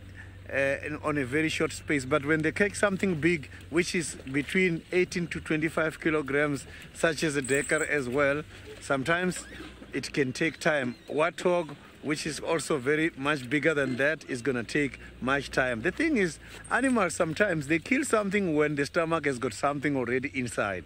So it's not like they don't have anything completely in the stomach. Mostly, that has been proven by Hosanna, taking 3 different animals in less than 24 hours. So you can see that these animals eat while they are having something already in their stomach. So I have got the cat lying down right here now. You can see this is Hosanna. Look at the pink nose. So Hosanna is a cat. These other animals were warning us about his presence earlier on. So we had to come down all the way from Buffelshoek. We are lucky that he didn't go very far away from where the animals were calling from, because maybe he was at the dam, which is just about less than 150 meters from where he is at the moment. So looking at the stomach, you can see that the stomach doesn't look much big as the stomach of Tingana that we saw earlier this morning. So, but he does have something in the stomach. So all these cats, they are looking very healthy, and they are having very healthy meat. So he's also lying down here. No need for this animal to look for a shade today, as the weather is overcast.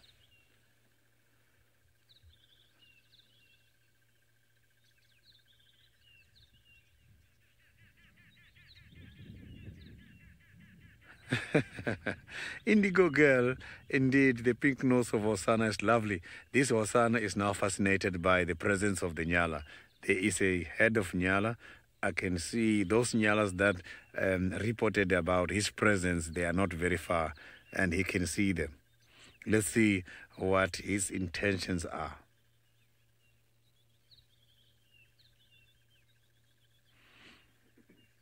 Maybe he's less interested because their stomach is still full. So these animals, when they eat something, it's not like they will go and hunt again after eating. Only if the animal comes their way, they are going to take it down.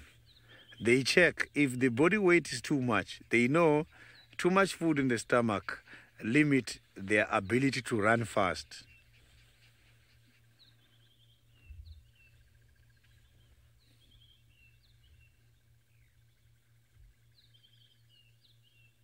So you can see that he's having interest, he's confused, he doesn't know what to do.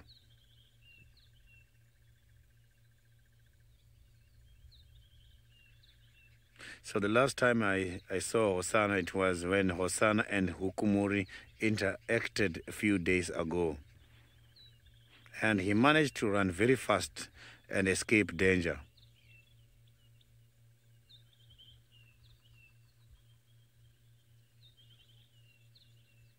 So Hosanna must have to improve his prey holding skills when up by the trees. So I can see that his hunting activities is getting there.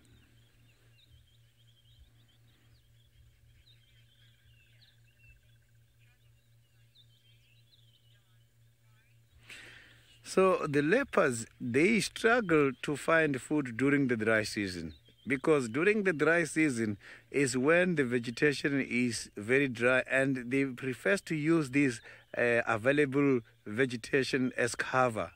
So, but when there is a nearest water hole where the animals are drinking, for example, if all the water holes in the area becomes dry due to the winter season, they will use one of the water holes in order to wait for the animals to come. So if the bush is dry, then they must have to use another system. So they employ the water holes to then attract animals for them to catch.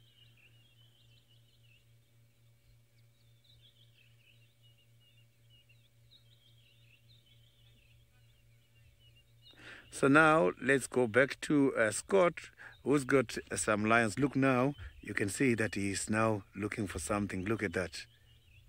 Look at that crouching position. Let's see. Look at that. So I'm not sure what he's seeing, but he is seeing something here. Oh, I can see he's interested on Nyala. I can see that he's interested on Nyala.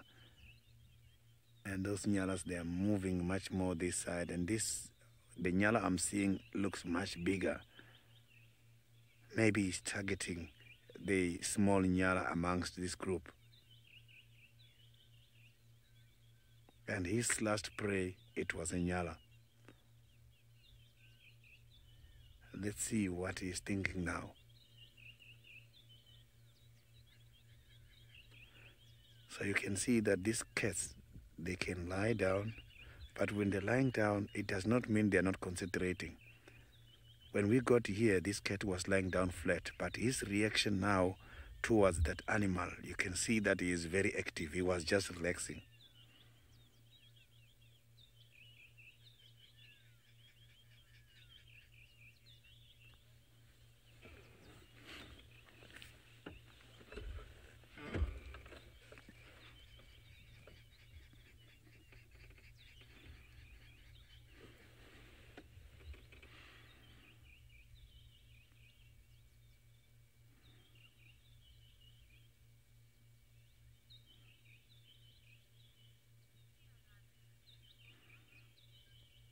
Oh, look at that.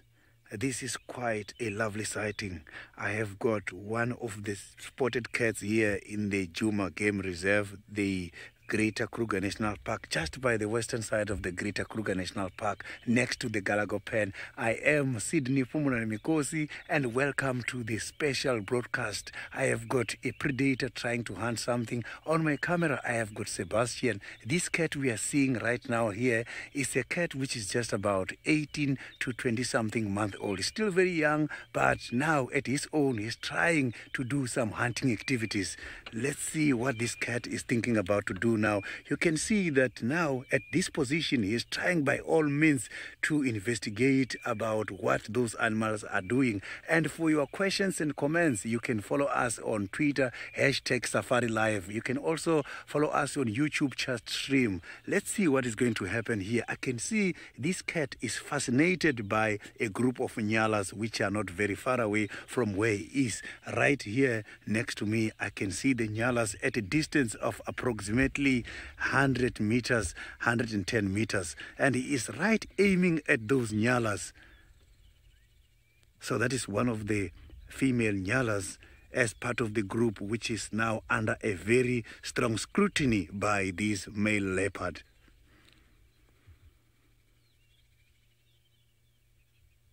So some of these nyalas are still deep in the thick bushes there.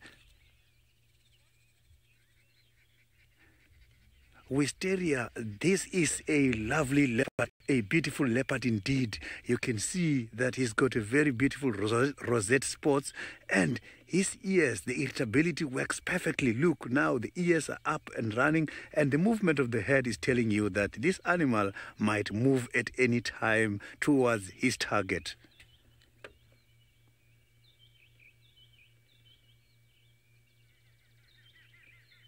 So these animals, they rely on their acute sense of smell and their good vision. Their irritability is just a bonus. They can hear very well. They can be able to see about 4 to 8 times more than us, and they can hear as well 4 times more than we do, which is a very good hearing ability.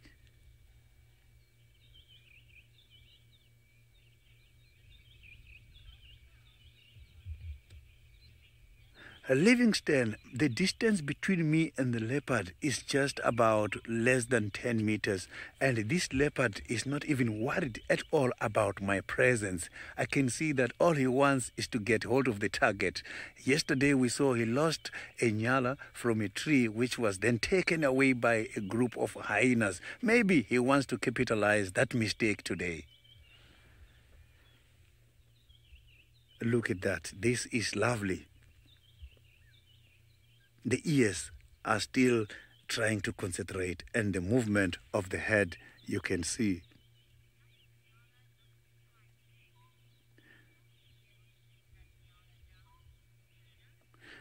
Tina, the leopards such as Hosanna these days are improving their hunting skills. I have seen that Hosanna not very long time ago, I'm talking about yesterday, a day before yesterday, managed to take down a very big nyala. So I am very sure that this nyala you are seeing there now is not going to be a challenge for this lovely, powerful cat. He managed to climb a very big marula tree holding a nyala carcass a day before yesterday.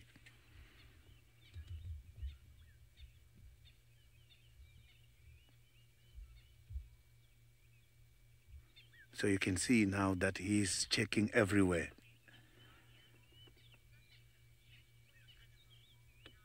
Nadia, that is a very lovely comment indeed. This is such a very beautiful animal. Look at how this animal is positioning himself. You can see still facing the target. And there's quite a lot of alarm calls in the area. Quite a lot of alarm calls of the birds. There's a lot of alarm calls. He's now stretching. He's following on those nyalas. He's now moving towards the direction where those nyalas got disappeared a few minutes ago. So I'm just going to keep following and see what he's going to do, because I can see now he's slowly approaching and he is going there, relying on the available cover so that these animals don't spot him. He is now right crossing the road to the other side where those nyalas are. I can see the nyalas right there at the back. He is going right there.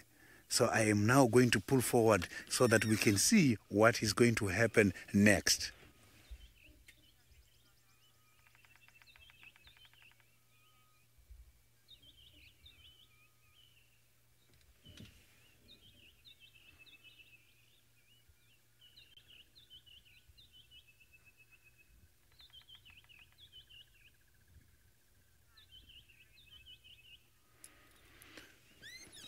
A very, very welcome back to the normal game drive.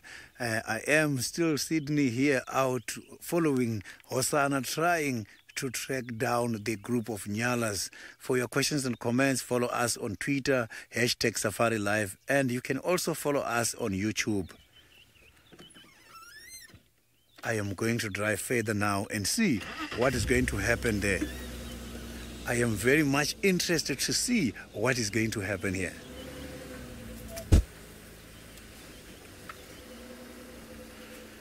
So now let's go back to Scott, who's got the lions.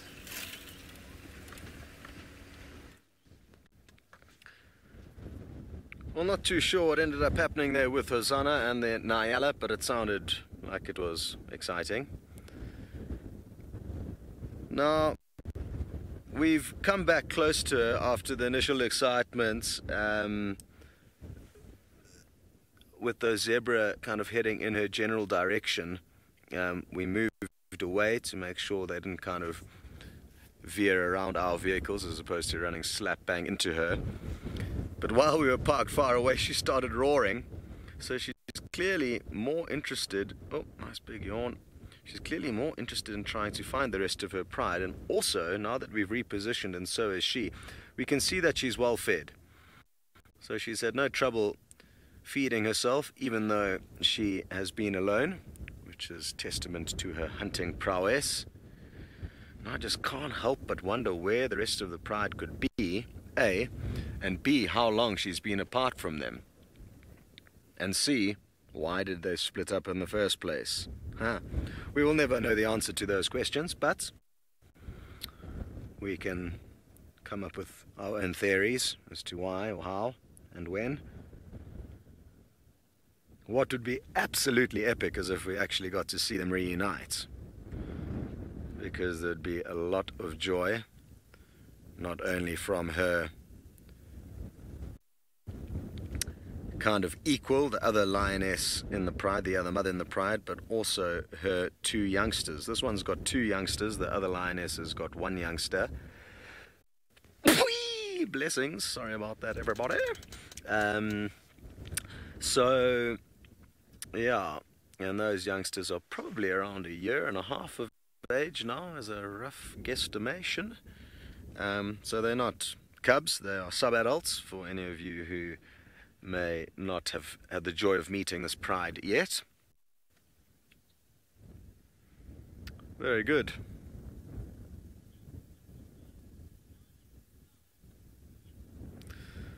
Well spotted, Dr. Rog. You'd like to know if the little black dots on her neck are ticks or scars, and they are ticks.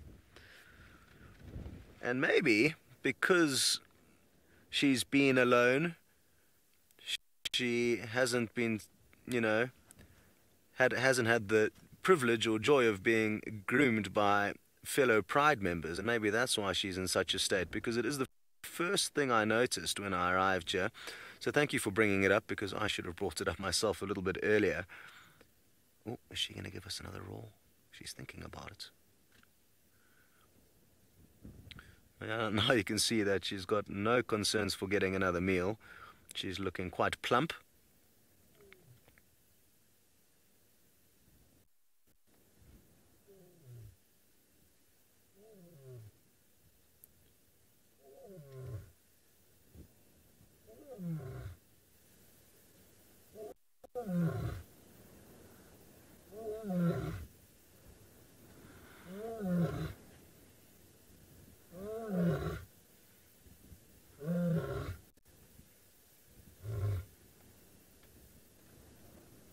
Wonderful.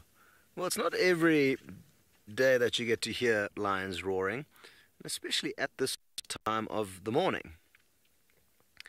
Which again just shows that she really would like to know where the rest of her partners in crime are. Shame.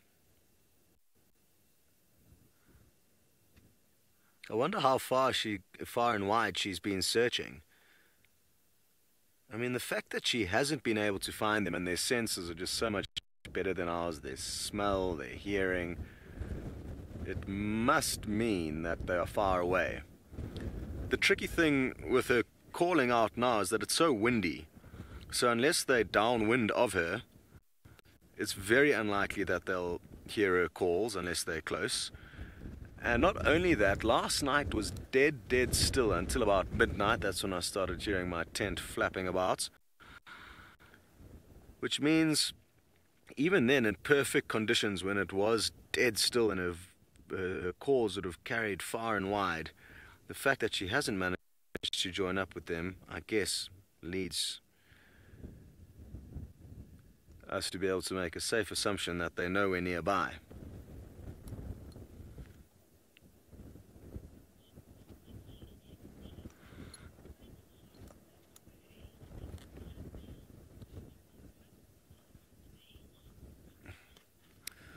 We have a question from Nicola Austin, who is sitting in the final control. Good morning, Nikki. She has come up with the theory / asked the question that is it not possible that this individual moved away from the rest of the pride due to the threat of the kind of 2 new males that have come onto the scene? Maybe, but it's like where she was found with Kapuli is right on the southern edge of their territory. We very seldom see them there. So what would have made more sense to me is if they heard newcomers or got wind that they were newcomers, that they would all as a team just go deeper back into their ordinary turf. But who knows? I mean, maybe those males had come further north than we ever knew about, and she tried to drag them back south, away from the rest of the pride. So yeah, I mean, I think that could well, yeah, the fact that those 2 new boys are around could have something to do with it. I mean, the fact that she was even hooking up with Kapuli is quite strange, because ordinarily she would be, relying on the Triangle boys for her relationship. Yeah.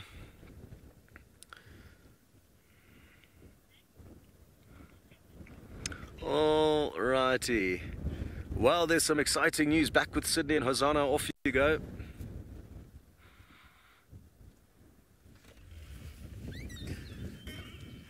I have got the Nyala right in front of me, and I've got Hosanna, who is not very far away. He's just about few meters behind the Nyala, and I can see at any time anything can happen here. So I can see that he's hiding. Now he's trying to approach from the other angle. I'm just going to pull forward and see how he's going to approach this kind of a prey. But I can promise you here, something might happen. Unless Hosanna makes a mistake, something else spotted. You can hear now they're charging him. Something else just happened there. Maybe he stepped on a dry grass or dry leaves or something. But he's still very much static. He's not moving. I can see he's deep. He's deep in the bushes. But I can see that he's right in the bushes. Can you see him there? He is right in the bushes here, deep in the thick bushes. It's not easy to see him, but if you check between these trees at the back, yes, he's right there. He is right there. You can see the spots there. He is right in the middle of the bushes there. He doesn't want to move. He doesn't want to move at all there, and this Nyalas picked up his presence. But he's pretending as if he is not a living object.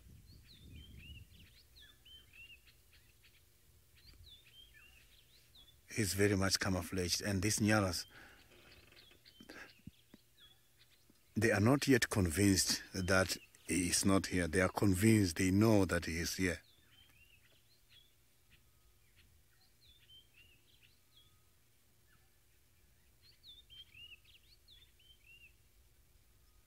He is not moving at all. You can't even see him breathing. He is breathing very low.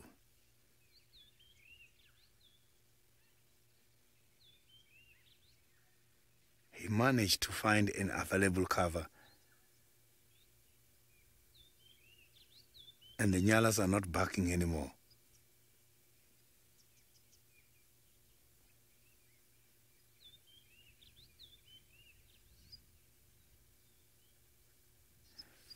He missed that opportunity. He was too close. That was too close.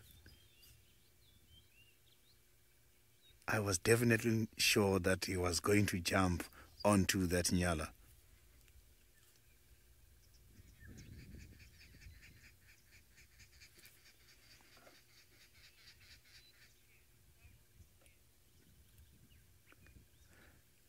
I think he just got too excited because these nyalas, they were looking ahead and they were feeding. He was at the back and he was doing his things very quickly. The only problem I have identified with Hosanna is that he can be very much impatient.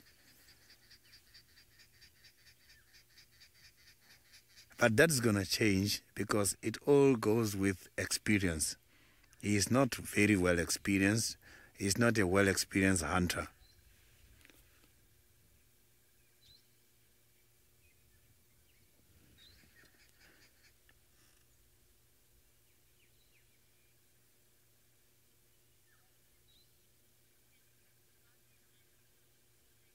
So now let's go back to Scott and hear the lion roar.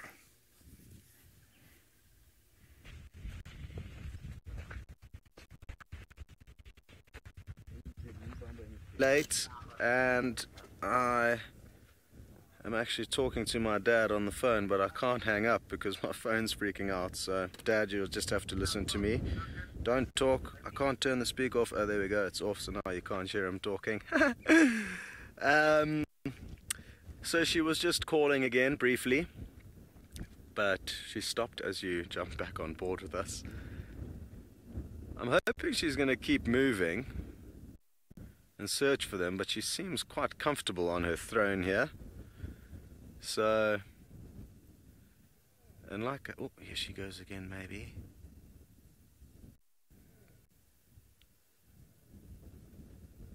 Shame, you can tell she's desperate. Maybe her throat's sore from so much calling, because she definitely would have been calling a lot more than normal. Sorry, old girl. I cannot assist you in any way. Anna Marie, you would like to know from how far away could the pride hear her? In perfect conditions, if we can hear a lion calling from about 5 miles away, I would say that they could probably hear from 10 miles away. I would say their hearing is maybe twice as good as ours, maybe even better. But the important thing to take into consideration when it comes to animals vocalizing is there's so many variables.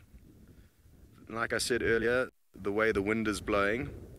Now anything downwind of her, the call is going to be blown in that direction, whereas anything upwind, it's going to have the opposite effects.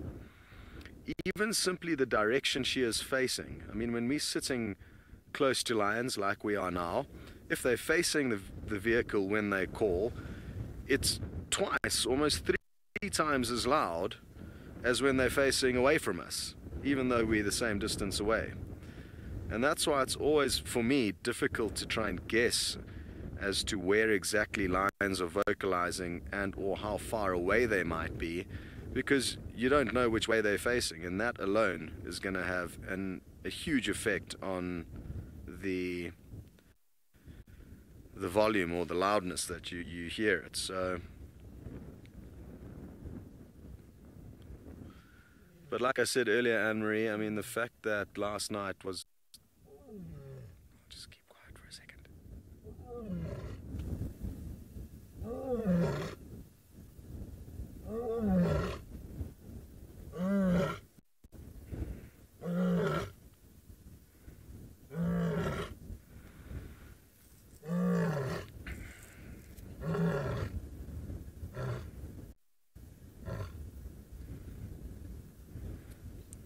Very beautiful. As I was saying, like I said a bit earlier, the fact that last night was dead still until about midnight, when she would have been calling, I'm guessing she's been calling constantly, especially more so during the night time. The fact that the Pride didn't hear her means that I'm guessing they're more than 10 miles away. So I think she's got her work cut out for her reuniting with the Pride. I certainly don't think it's going to happen anytime today. Maybe later this evening. Maybe Mr. Gitu, who will be doing the evening shift, will decide to come out here and see if he doesn't get lucky with that. We've got some touristas coming in to join us in a funny six-wheel vehicle. During the rainy season, I would love to be in that. Lulu, yes, I'm sure her Pride members will be looking for her as well and calling out, hoping that they try and work out where she is. Maybe they've got less of a desire or less of a need to, because at least they have one another, whereas she'll be quite lonely now. So yeah, it would be interesting to know who is calling out more desperately, her or them. The only way to know would be to find them and spend some time and work out what the case is, which is not as easy as we would like it to be. Oh, she's up again. Maybe she is going to go for a little bit of a stroll.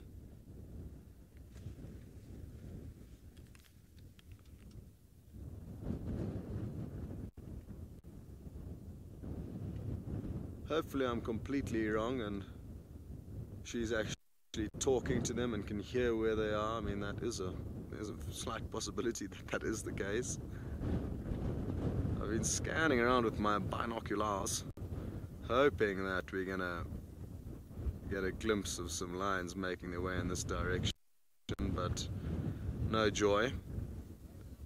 I guess the risk, not that it's a major risk, but I guess it could be depending on who arrives, but the more she calls, the more likely it is that other lions, possibly not the ones she's looking for, are going to hear her and come and investigate and see what the deal is. So who knows, maybe we could have some imposters running onto the scene. Hello, Cindy, sorry, you'd like to know how far away she is from water, and she's 10 meters away from water, and possibly, is she going to head to it now? No, but there is a little puddle right next to the vehicle here in front of us. What I'll do is I'll check to see if there's any tracks of where she may have come and had a drink here. It might be tricky because there's a chance, but she ideally would not get her paws wet unnecessarily, so she may not have put her feet in the kind of muddy area where we would see a track. She may have kept it on the drier ground and just kind of leant down. Let me show you that now while she's taking a piddle, because lions piddling is not the most exciting thing on the planet, so let's actually move ever so slightly. Here's the little puddle just here. You'll see it's quite steep.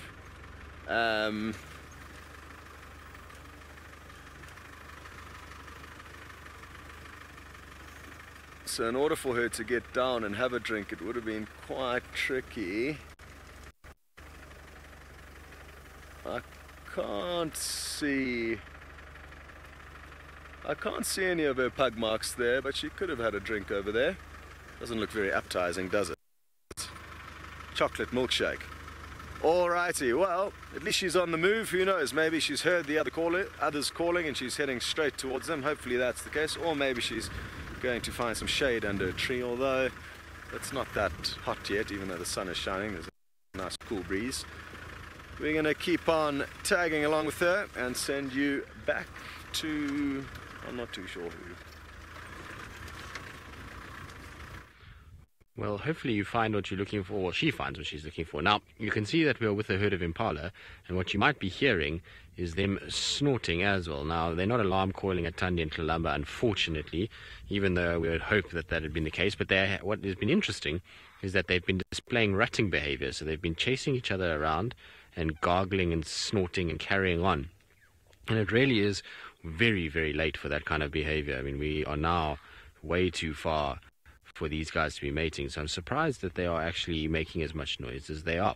It's really interesting to me that they are having this kind of display. Maybe it's because all boys here and there's just a bit of testosterone that's flying around. It looks like mostly fairly young males that are spread out through this, and that could be the reason why. But what's interesting is that we've had a lot of kind of alarm calls of birds, and we thought maybe, just maybe, Thandi and Kalamba were here, but it's actually been a pair of hawk eagles that keep flying about, and they're causing mass panic in the squirrel and bird world.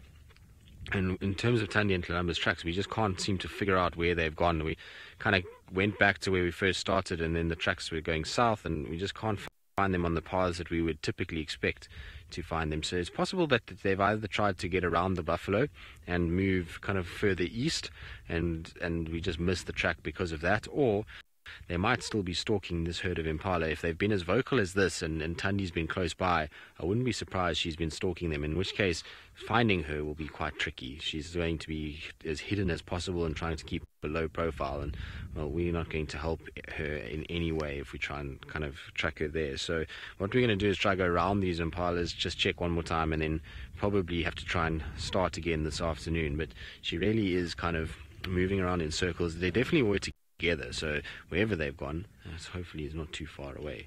I'm not sure, to be honest, which way they would have gone. I have a sneaky suspicion that maybe, just maybe, they've moved off towards the sort of east and around those buffalo, but it's tricky to say. We haven't found really any tracks to indicate exactly which direction they went. The last track we had, like I say, was going south of Central Road rather than north. At first we thought it was north.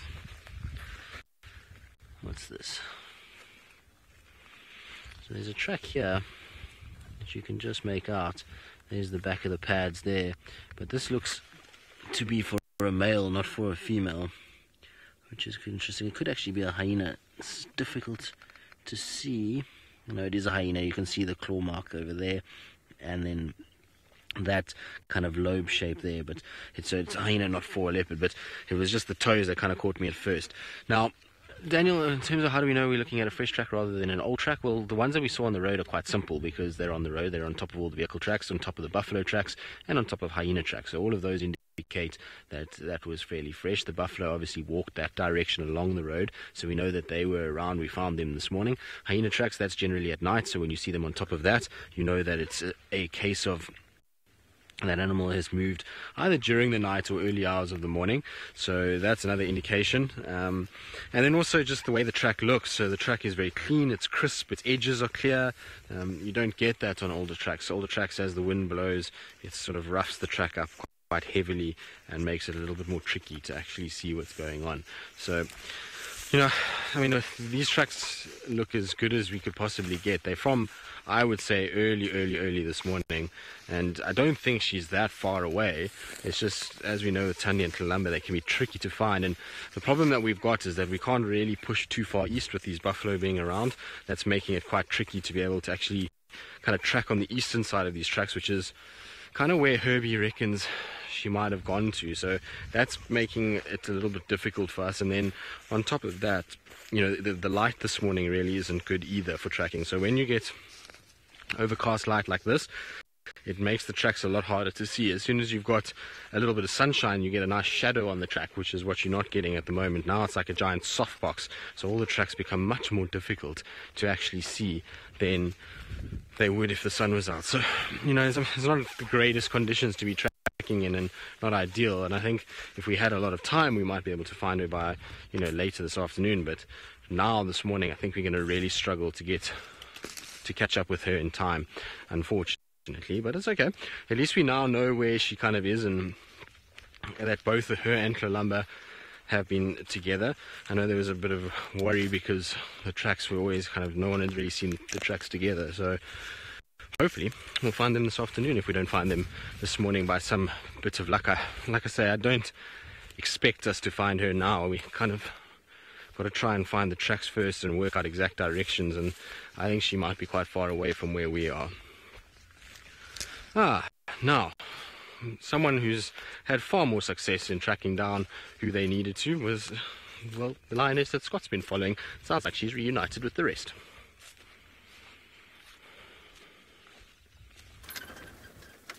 We found another lioness, and I'm not too sure who it is. It looks like it could be Lychee, Butternut's compadre. And let's just show, okay, so here's the one, and then here's Butternut on the right coming running in. Look at how awesome this is. The other one doesn't seem as excited to see Lychee or Butternut. What's going to happen here?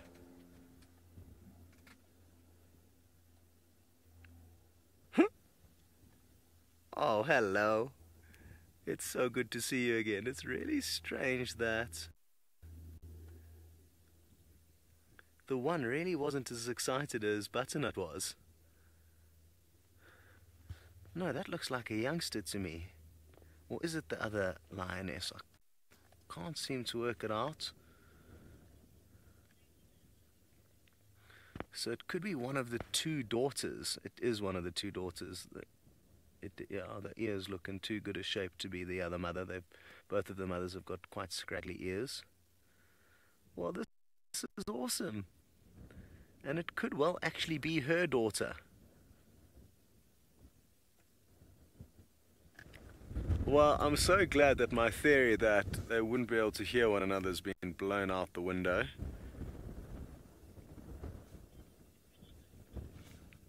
And this is awesome. This is the daughter that we've named Regina, because she's got a very ridgy nose. She's got two distinctive kind of ridges that run parallel to kind of her nose. Hello. Are you frustrated that your daughter has not responded to your call sooner? So this one has got two daughters. Butternut's got two daughters, and the other lioness has got one son. Let's get a little bit closer. How cool is that? And it was really the last thing I expected. Interestingly also, the lion, Regina came from, that's a big term out now. Regina came from upwind, not downwind. So who knows how far away she was and all the rest of the pride.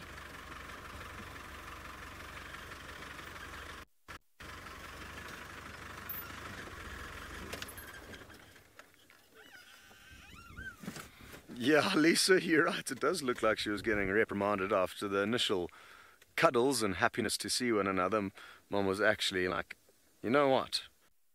It's time to give you a talking to now.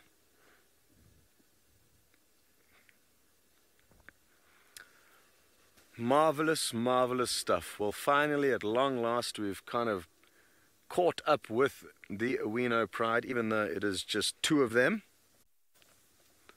It also helps me greatly because one of the non-live kind of things that I needed to do is about the youngsters, and just having one mother and no youngsters around would have made it a bit random to be talking about the youngsters. At least there's a youngster now, so I'll be able to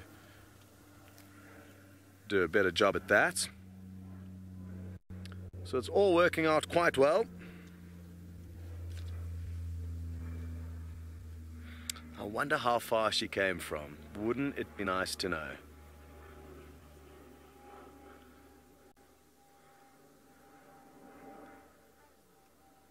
More snarls. It was also fascinating that Mom was more excited to see daughter than daughter was to see Mom. The daughter was kind of acting as if there wasn't even another lion in the area. She was kind of like walking generally through the area, whereas Butternut started trotting forward, and James Kaimoe already spotted the other lion, which I really wasn't expecting to see. And that's when we hustled you along onto our vehicle.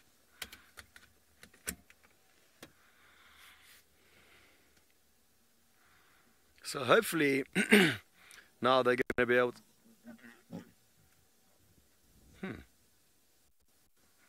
Sometimes what happens out here, just our little brains cannot understand or reason with or why. That's a good example thereof. But what I was saying before they started their rough and tumble is that I am hoping that now they're going to lead us back to the rest of the pride. Or who knows, maybe young Regina was also alone and split up from the other three. Maybe they're all wandering around alone after being scattered by those two new males that have come onto the scene. One of which seems to have recently had half of his tail bitten off, which is not a very fortunate situation. You see now Butternut is kind of heading on the very same pathway that Regina came in on, kind of backtracking, indicating that maybe we will be in luck and maybe we will get to see them reunite with the rest of the pride. Or she's just going to go and lie in a shady bush. Don't do that. Fern, you're asking if I think possibly have they had a falling out. I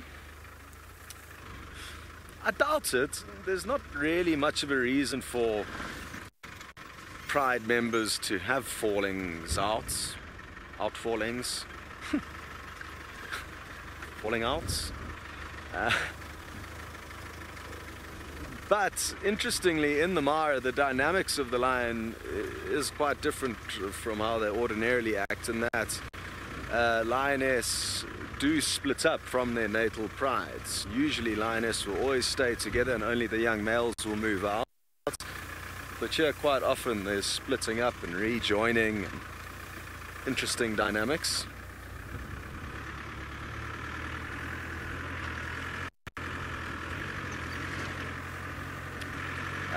I'm going to do a quick loop ahead, and then what I'd really like to do is try and do one of these non-live segments, and it's in SafariLive's best interest that we do them as well as possible. So moving lines will make that better. If anything exciting happens, we'll call you back quickly, but please just give me a few moments to try and knock that out. And while we do that, we're going to send you back to Sydney.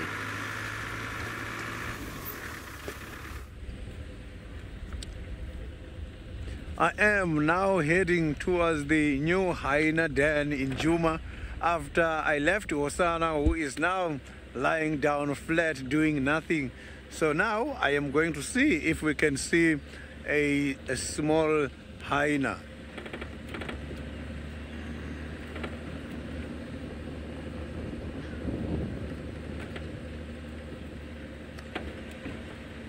So it's just gonna take me 5 to 7 minutes to get to the den.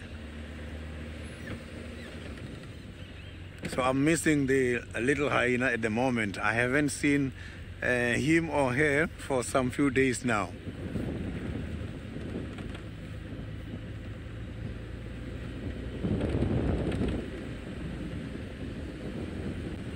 So I hope the little one is growing at the moment. Morning, Joe. Good morning, all stations. This is Sydney. I am leaving Osana sighting, link road between the Galago shortcut and Mvuvu Road.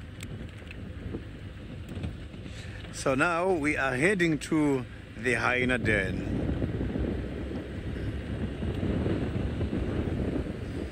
So there's too much wind at the moment.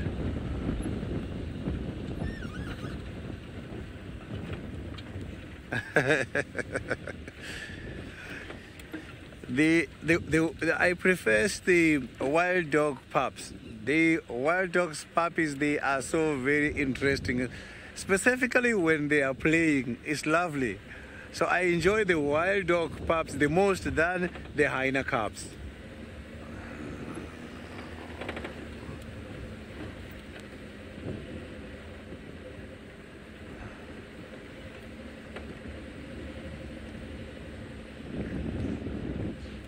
So now I'm just gonna drive alongside the quarantine area.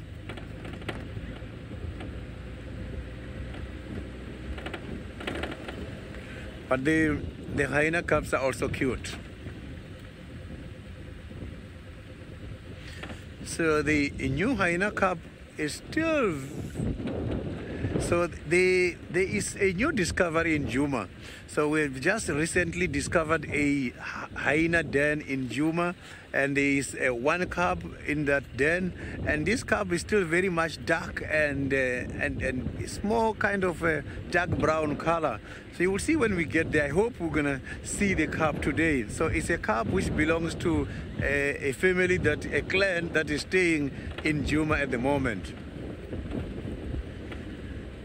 So there's 3 adults there. The adults that we saw yesterday taking away the food from Hosanna belongs to that den.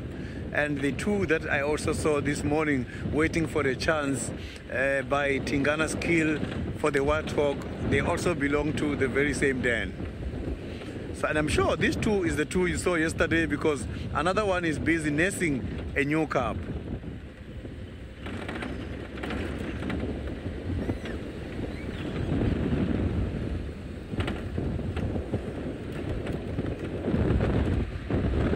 So I hope they are there today because the weather is perfect. So the little one doesn't have any other cub to play with. She always plays with the mother. Even when the mother is tired, you'll see the little one wanting to play.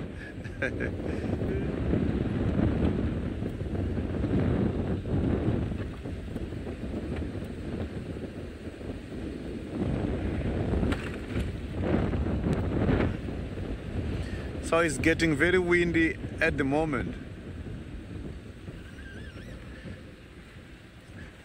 Girl lady, I am not sure with regards to the sex of the cub at the moment, as it is still very, very small.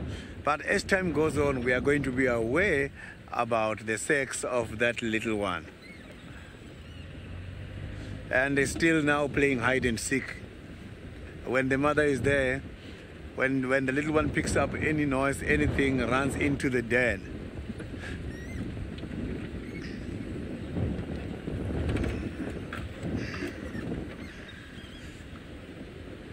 So we are getting there at the moment.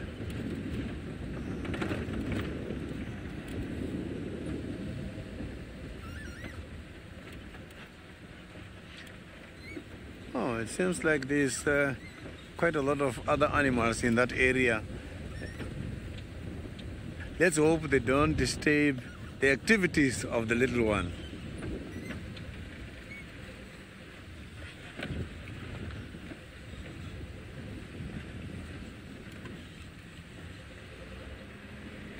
So I can see the den from a long distance here where I am. It is not a new den, it's an old den. They are just now back using the very same old den. So they have been there before. They know about that den very well and the safety of their little one in there. So now let's go back to Tristan by the bushwalk and see how the bushwalk is doing. Well, Sydney, not well is really the answer to this, is that we cannot seem to find where Thandi and Kalamba went. We've checked in every direction possible except west, which is where we, I suppose, came from, and we can't find anything. We've checked north of the drainage, south of the drainage, we've checked on the eastern side, found where she came. She came from the east, walking straight west, and so just trying to figure out where she could have gone, unless we're just doing circles around her, and that's why we're not finding her. But I would have thought that we would have by now picked up at least a track of her. There's lots and lots of impalas around, lots of duikers, lots of bushbuck, nyala, and nobody's really saying anything. So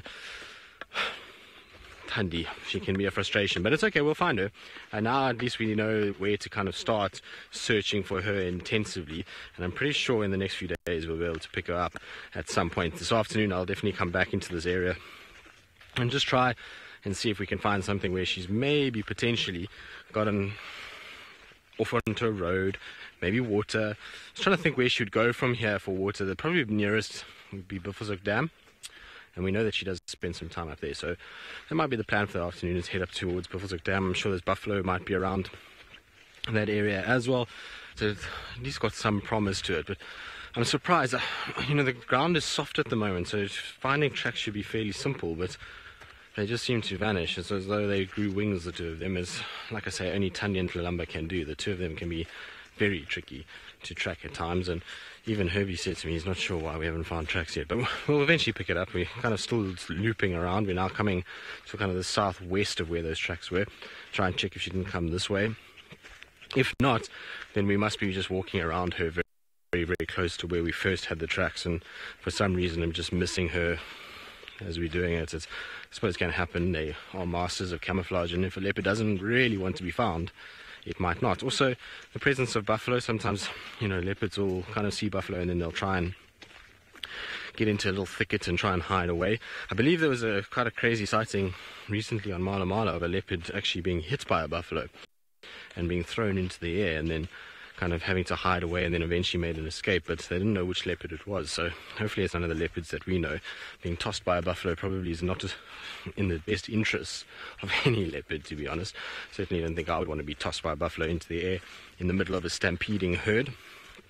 So I wonder, like I say, which leopard it was. I hope it wasn't Tumba, because I haven't heard too many updates on Tumba for the last few weeks, but this was fairly recent. This was probably about 4 days ago, so maybe it's not him, maybe it's just another leopard that was around there. Like I say, I'll try and find out more.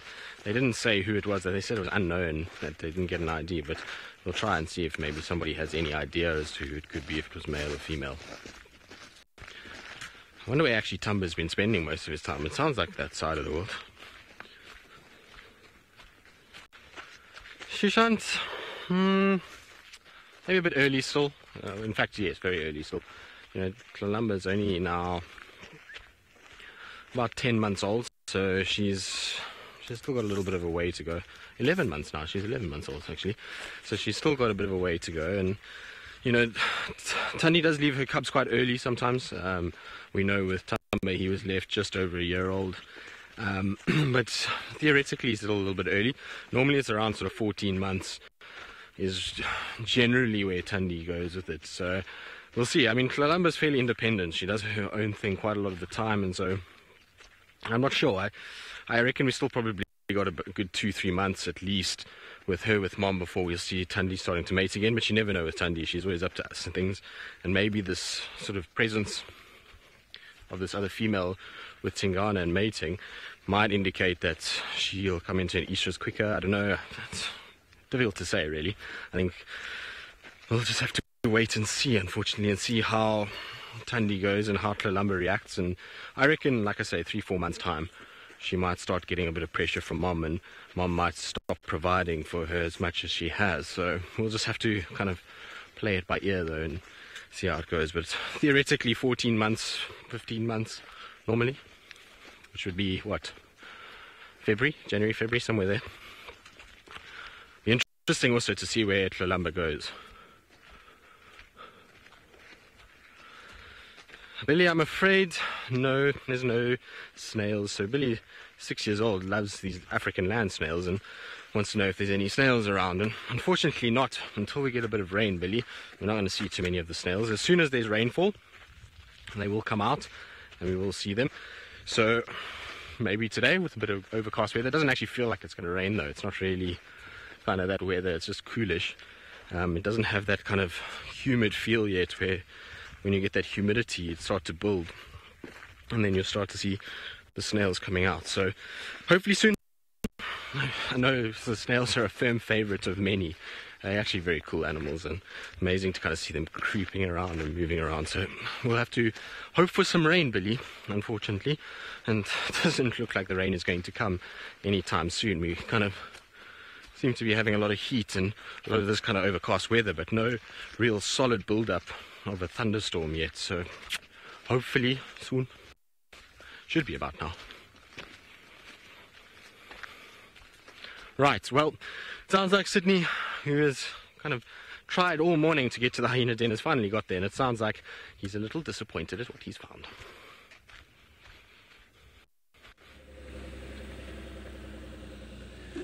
I am also enjoying this kind of weather. This is quite a lovely weather, and I can't wait for the rain as well. I have been to the hyena den where I found nothing, and I saw that it's way much better if I can carry on driving and come to where we have left Tingana this morning. As there by the hyena den, there's nothing. Seems like the hyenas are out now because of the weather as well, looking for something to eat. Oh, I can see Tingana now is up into the tree. This is going to be a lovely sighting.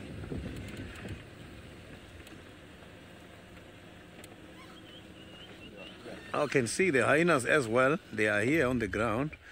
You can see one hyena is trying to move away now. So you can see now Tingana is just standing up into the tree. So the hyenas are looking for an opportunity here. They can't wait to see that carcass dropping. You can see there we've got a hyena there. So these hyenas don't want to stay far. So that's why they are not at the den, because mostly you will find the mother nesting the little one and other hyenas as well, just lying around the den. But there was nothing there today.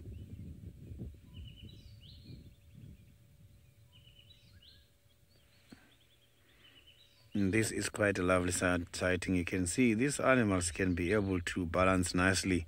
So he's right on top of the tamboti trees, and the back of the tamboti is very hard. It looks like a crocodile skin. They can be able to grab that skin, the skin of the tree, very well.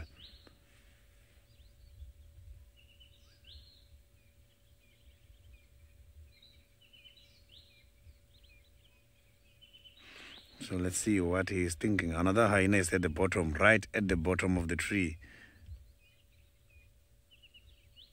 So there is a hyena right there. So it seems like the whole family is right in here.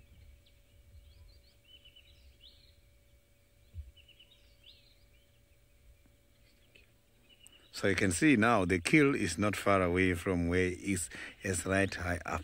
And these kills still have got quite a lot of hairs. Maybe it's difficult for Tingana's sandpaper tongue to get rid of those hairs there on that warthog skin.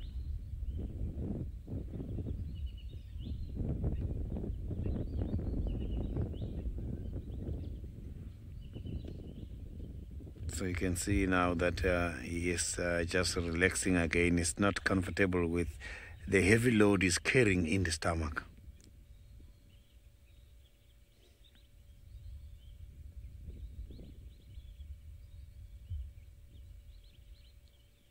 He's very much relaxed. Look at how he's placing his legs.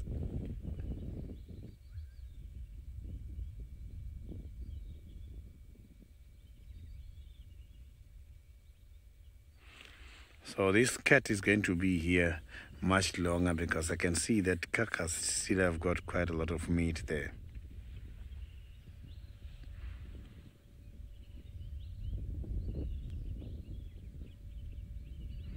You can see the long tail. You can't even see that tail there is against the branch.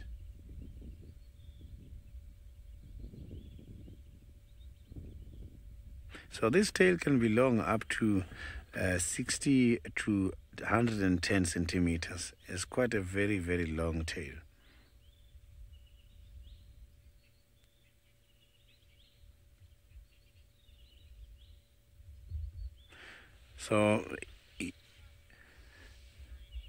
So now let's go back to Scott, who's got the lioness at the moment.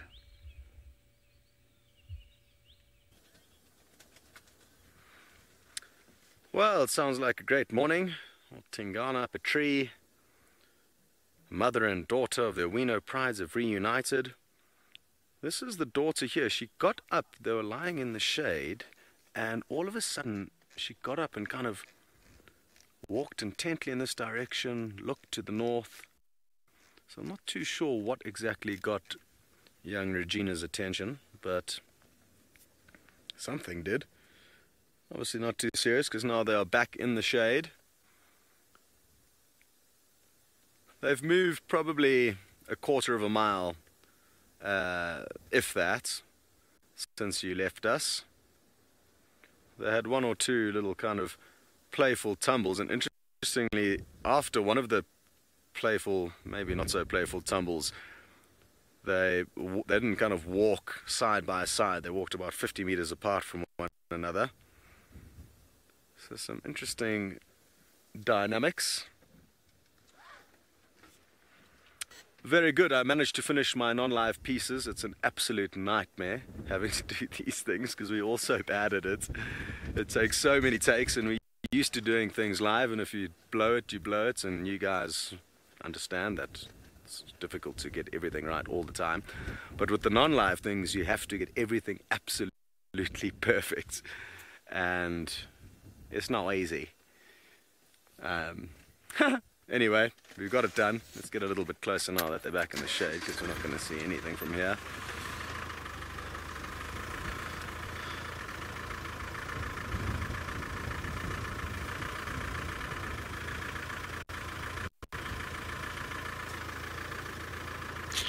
Kramer, you would like to know if the Mara lions are slightly larger than the Djuma ones.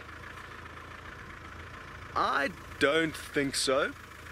I mean, of course it would have to be a generalization, because even the two adult lionesses from this pride are considerably different sizes, as are various males that we see out here. It would be interesting to know an average, though. The tricky thing is that unless you actually weigh an animal, you're not going to know how big and heavy it is. I guess even measuring their height and length, there's only one way to do that, and that's to dart the animal and then weigh them and measure them. And I've never weighed any big cats, not a leopard, not a lion, not a cheetah. And even if I'd weighed one of them before, that's only going to give you a rough idea as to how much that individual weighed. You can understand where I'm going with this. It's very tricky to compare the two. So yeah, unless there were some actual hard facts, which there could be somewhere. The other interesting thing is that the lions in the Mara Triangle are not very well researched, and I would go so far as to say that we possibly, in the short time that we've been here, have got to know at least certain prides better than anyone else would know them. But that's only in terms of kind of where they hang out and a little bit of kind of history with regarding cubs that they may have lost, not with regarding any kind of statistics regarding their weight and or size. But there's very little done here regarding that. Yes. Whereas other areas, I mean, even in the Sabi Sands, I don't know how often the Nkuhuma pride get darted and weighed, if ever. There's a very much of a hands-off approach in South Africa, whereas in Kenya, quite interestingly, very often they will operate on lions that have got natural injuries, whereas that would never ordinarily happen anywhere in South Africa. So there's quite a different kind of mindset and take on getting involved with helping wounded animals. And I guess in situations like that here, I'm not even sure if the vets do take the time to weigh them and get any other statistics, or if they just perform whatever surgery or operation they need to help that animal.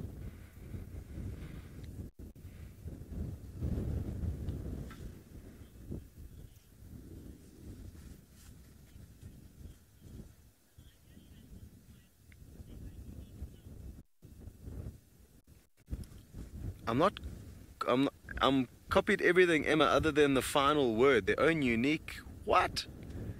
Malika, I'm just getting your question through. Oh, their own unique calls. Malika would like to know if this pride has got their own unique calls. And yes, well, every single lion will, just like a human, have its own unique voice. And the pride members will be able to distinguish one voice from another and therefore know whether it's their pride calling or another pride calling. So yes, absolutely. They all look different, act different, have their own personalities, and they all speak in their own unique voice. Sounds the same to us, there's no two ways about that, just like a lot of lions all look the same to us. But to them, it's a very different story.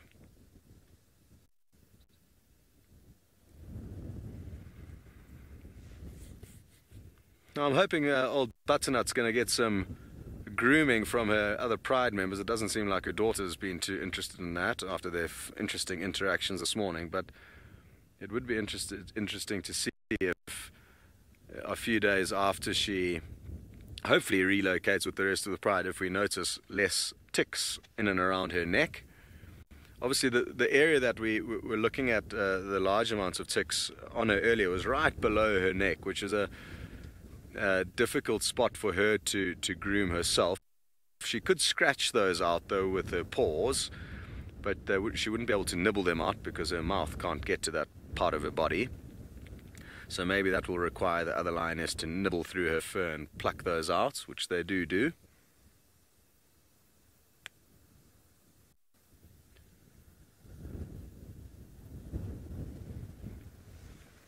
What is the time? Okay, it's nearly the end of the safari, so we may as well just spend the last 15 minutes here and make sure they don't move off. Daltron, you'd like to know if fully grown male lions ever come back to their mothers. Yes, I'm sure it does happen through default, where a coalition of males could reign dominance over their natal pride's territory, and in the case of that happening, they would be making love to their mothers, which does happen. But ordinarily, Mother Nature has it so that that doesn't happen, and that young males will be dispersed far and wide, away from their natal pride's area, thus preventing too much kind of inbreeding. But inbreeding is a reality out here. So yeah, it could happen, but it's not something, you know, it's not like a young male would be like, oh, I miss mom, let me go and look for her. It would just be purely through default, I think. Marvelous. Okay, well, we're going to send you back to Tristan. I hope he's not getting too hot and sweaty yet, because bushwalk at this time of the year in Djuma can be somewhat of a challenge as the drive comes to a close. Well, yes, it can be a challenge at this time of the year, but hopefully we'll be all right. Yes, let's hope. I'm not confident, though, although we didn't walk through too much in terms of thickets and grassy areas, so we should be okay at this stage. We are slowly making our way home. Now we've decided that we'll try again this afternoon for Tandi and Tlelama and see maybe where they went. Herbie says to me he heard an alarm call that was a little further east of our position when we first got there with the buffalo, and so maybe that was them kind of moving off. But we'll scratch around, maybe we'll get lucky this afternoon and be able to find them, but we'll see. Now, hopefully the ticks aren't too bad, because in Congo I got absolutely manhandled by a thing called a sandfly. Now, the insects there weren't bad at all, to be honest with you. There really weren't many mosquitoes. There was a few of those stingless bees, or sweat bees as they call them. And when I say a few, I mean thousands. But that was only if you started kind of actively walking and started to sweat a little bit, then they would land on you. And when you stopped, if you walked, you were fine, but as soon as you stopped, it became a problem. But what you do get there is called sandflies, and the sandflies were quite special. They were all over the place, and you don't notice them at all. They don't hurt you when they bite. But telltale sign that they've been on you is that you get this little drop of blood where they've fed that comes out. And so the one afternoon We arrived, we went from one camp to another, and somehow my bag got lost between the two camps. I don't know how, but it got lost, and so I only had a pair of shorts on because we were just transferring on a vehicle, and so I didn't think we'd be walking around, and so I had a pair of shorts, and unfortunately my bag got lost. And that afternoon we went down to the bay to go and see some buffalo and kind of just take in the sunset. And I didn't really want to go in shorts, but I thought, now I'll be alright, won't be too bad. I was very, very wrong, and I ended up kind of getting absolutely, like I say, manhandled, and it looks as though I'm like a pincushion at the moment. So if you have a look, you can see these are all the bites all the way along. So ankles got hammered, legs everywhere, and I can promise you that these are probably the itchiest bites I've ever had. So even though I've dealt with ticks quite a bit, mosquitoes, this was another story altogether. My legs felt like they were on fire at one point, and it was not the most comfortable thing. So sandflies have got nothing on the ticks at this stage, but hopefully we don't get too many ticks. I don't really feel like being itchy again. I've just kind of gotten over it, and hopefully, you know, we won't have to deal with it. But it was very unpleasant, Emma. It was very pleasant being down on the bay that evening because, well, we had a few apple juices, and while we did that, a big bull ellie came down, which is what I really went to the Congo to see. So I know that gorillas is what kind of takes the focus there for most people, but I really wanted to go see the forest ellies. That was kind of why, you know, one of my big highlights, which, you know, was amazing. We kind of sat at in this water point, and we were just sitting and kind of talking to each other, but very quietly. And it was just as dusk was kind of falling, it was starting to get a little bit dark to make out shapes in the distance, and out of the forest this massive bull elephant came out. And he came probably, I would say, maybe from here to that green tree that's across from us. So he came out about that distance, and then he just started to drink there and to try and get the minerals in the bay itself. And he sat there, and we all just sat quietly. The rain started. Typical rainforest. It was starting to rain, so it was just this kind of super eerie feeling because it was starting to get dark, it was raining, and there was this massive kind of ghost of the forest right there. So that was super special. I thoroughly enjoyed that, and it was worth all the sand flea bites in the end, to be honest. Even though we got absolutely hammered by them, it was very, very cool to kind of just watch that. And you know, the forest ellies were quite something.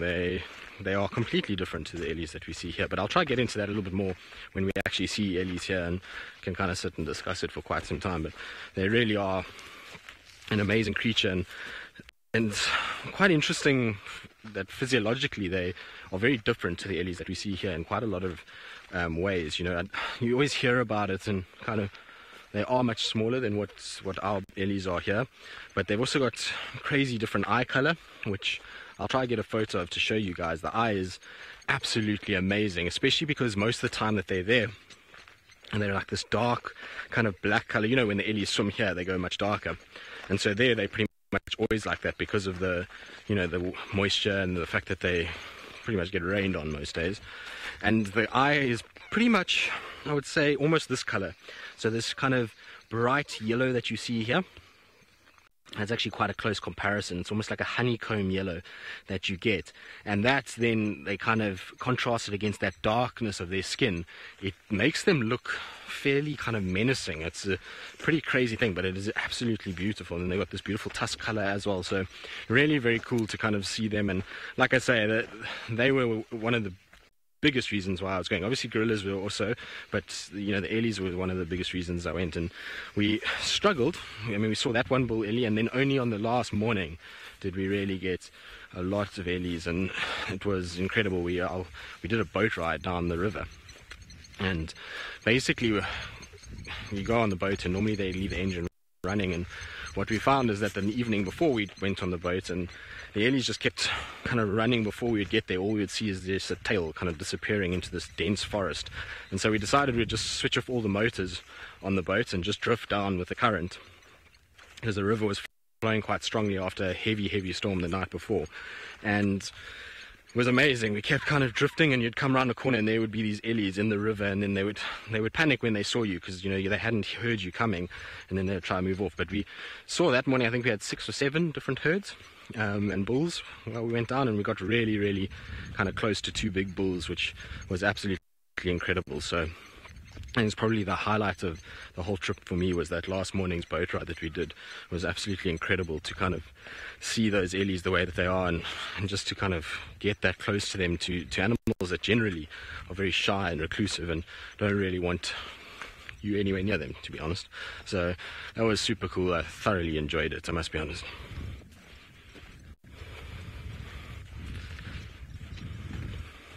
Right, now I've rambled on for long enough about various trips and things that have been happening, and I'm sure you would like to actually see some animals rather than me talking, so let's send you back across to a very snoozy Tingana up in the tree.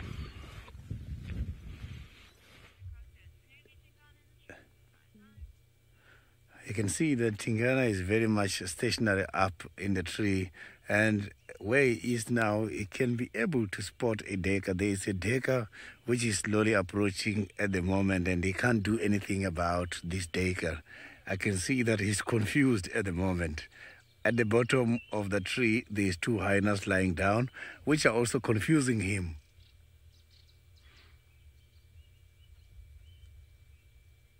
So the duiker is not aware of the presence of this big cat here in the area now.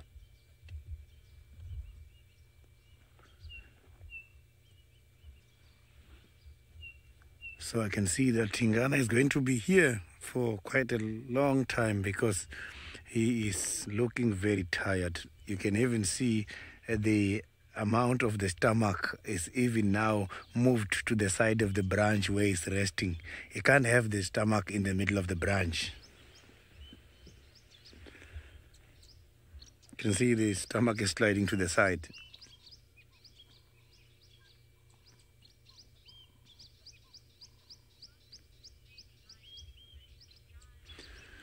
And then I hope we'll meet again this afternoon. Now let's go to the Masai Mara where Scott is having some lazy lions.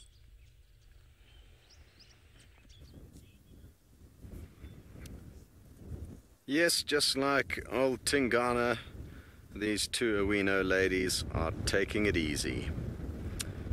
And that's actually perfect because I'm hoping they spend the whole day here. And that will mean when Dave heads out for the sunset safari, he will hopefully find them in the same spot, snoozing under this tree. And then hopefully thereafter be able to follow them to reunite with the rest of the pride. It'll be so cool to see them all together, and who knows, maybe that will happen this evening. So definitely worth tuning in for. Some very good prospects here.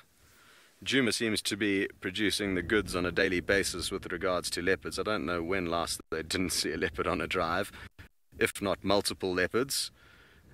So really good going down there at the moment. Let's hope their luck continues. However, I'm not too sure when last old Tandia and Tlalamba were seen, so it'll be nice to see them again at some point in time. I haven't heard their names being called out over the radio waves for a while. Just got a question, I think, from Duncan, asking if Pride would ever adopt... sorry, Daniel. Almost, kind of. Sorry, Daniel. If a Pride would ever adopt a kind of lone missing lion. Yes, it does happen from time to time, and interestingly, the Nkuhuma Pride have done just that recently. There's a young male that's just popped up onto the scene.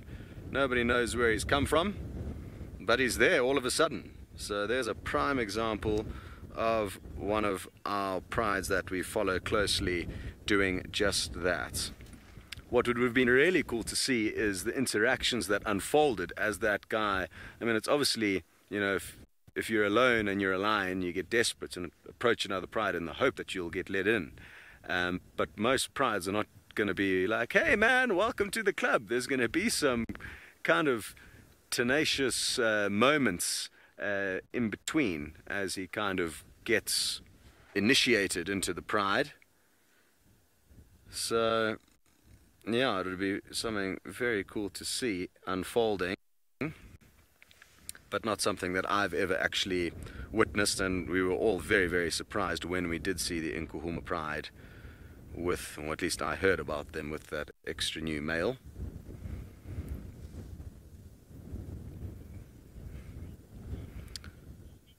Alrighty, team. Well, it's been absolutely awesome, as always, having you guys along for the adventure, and it certainly has been quite an adventure today.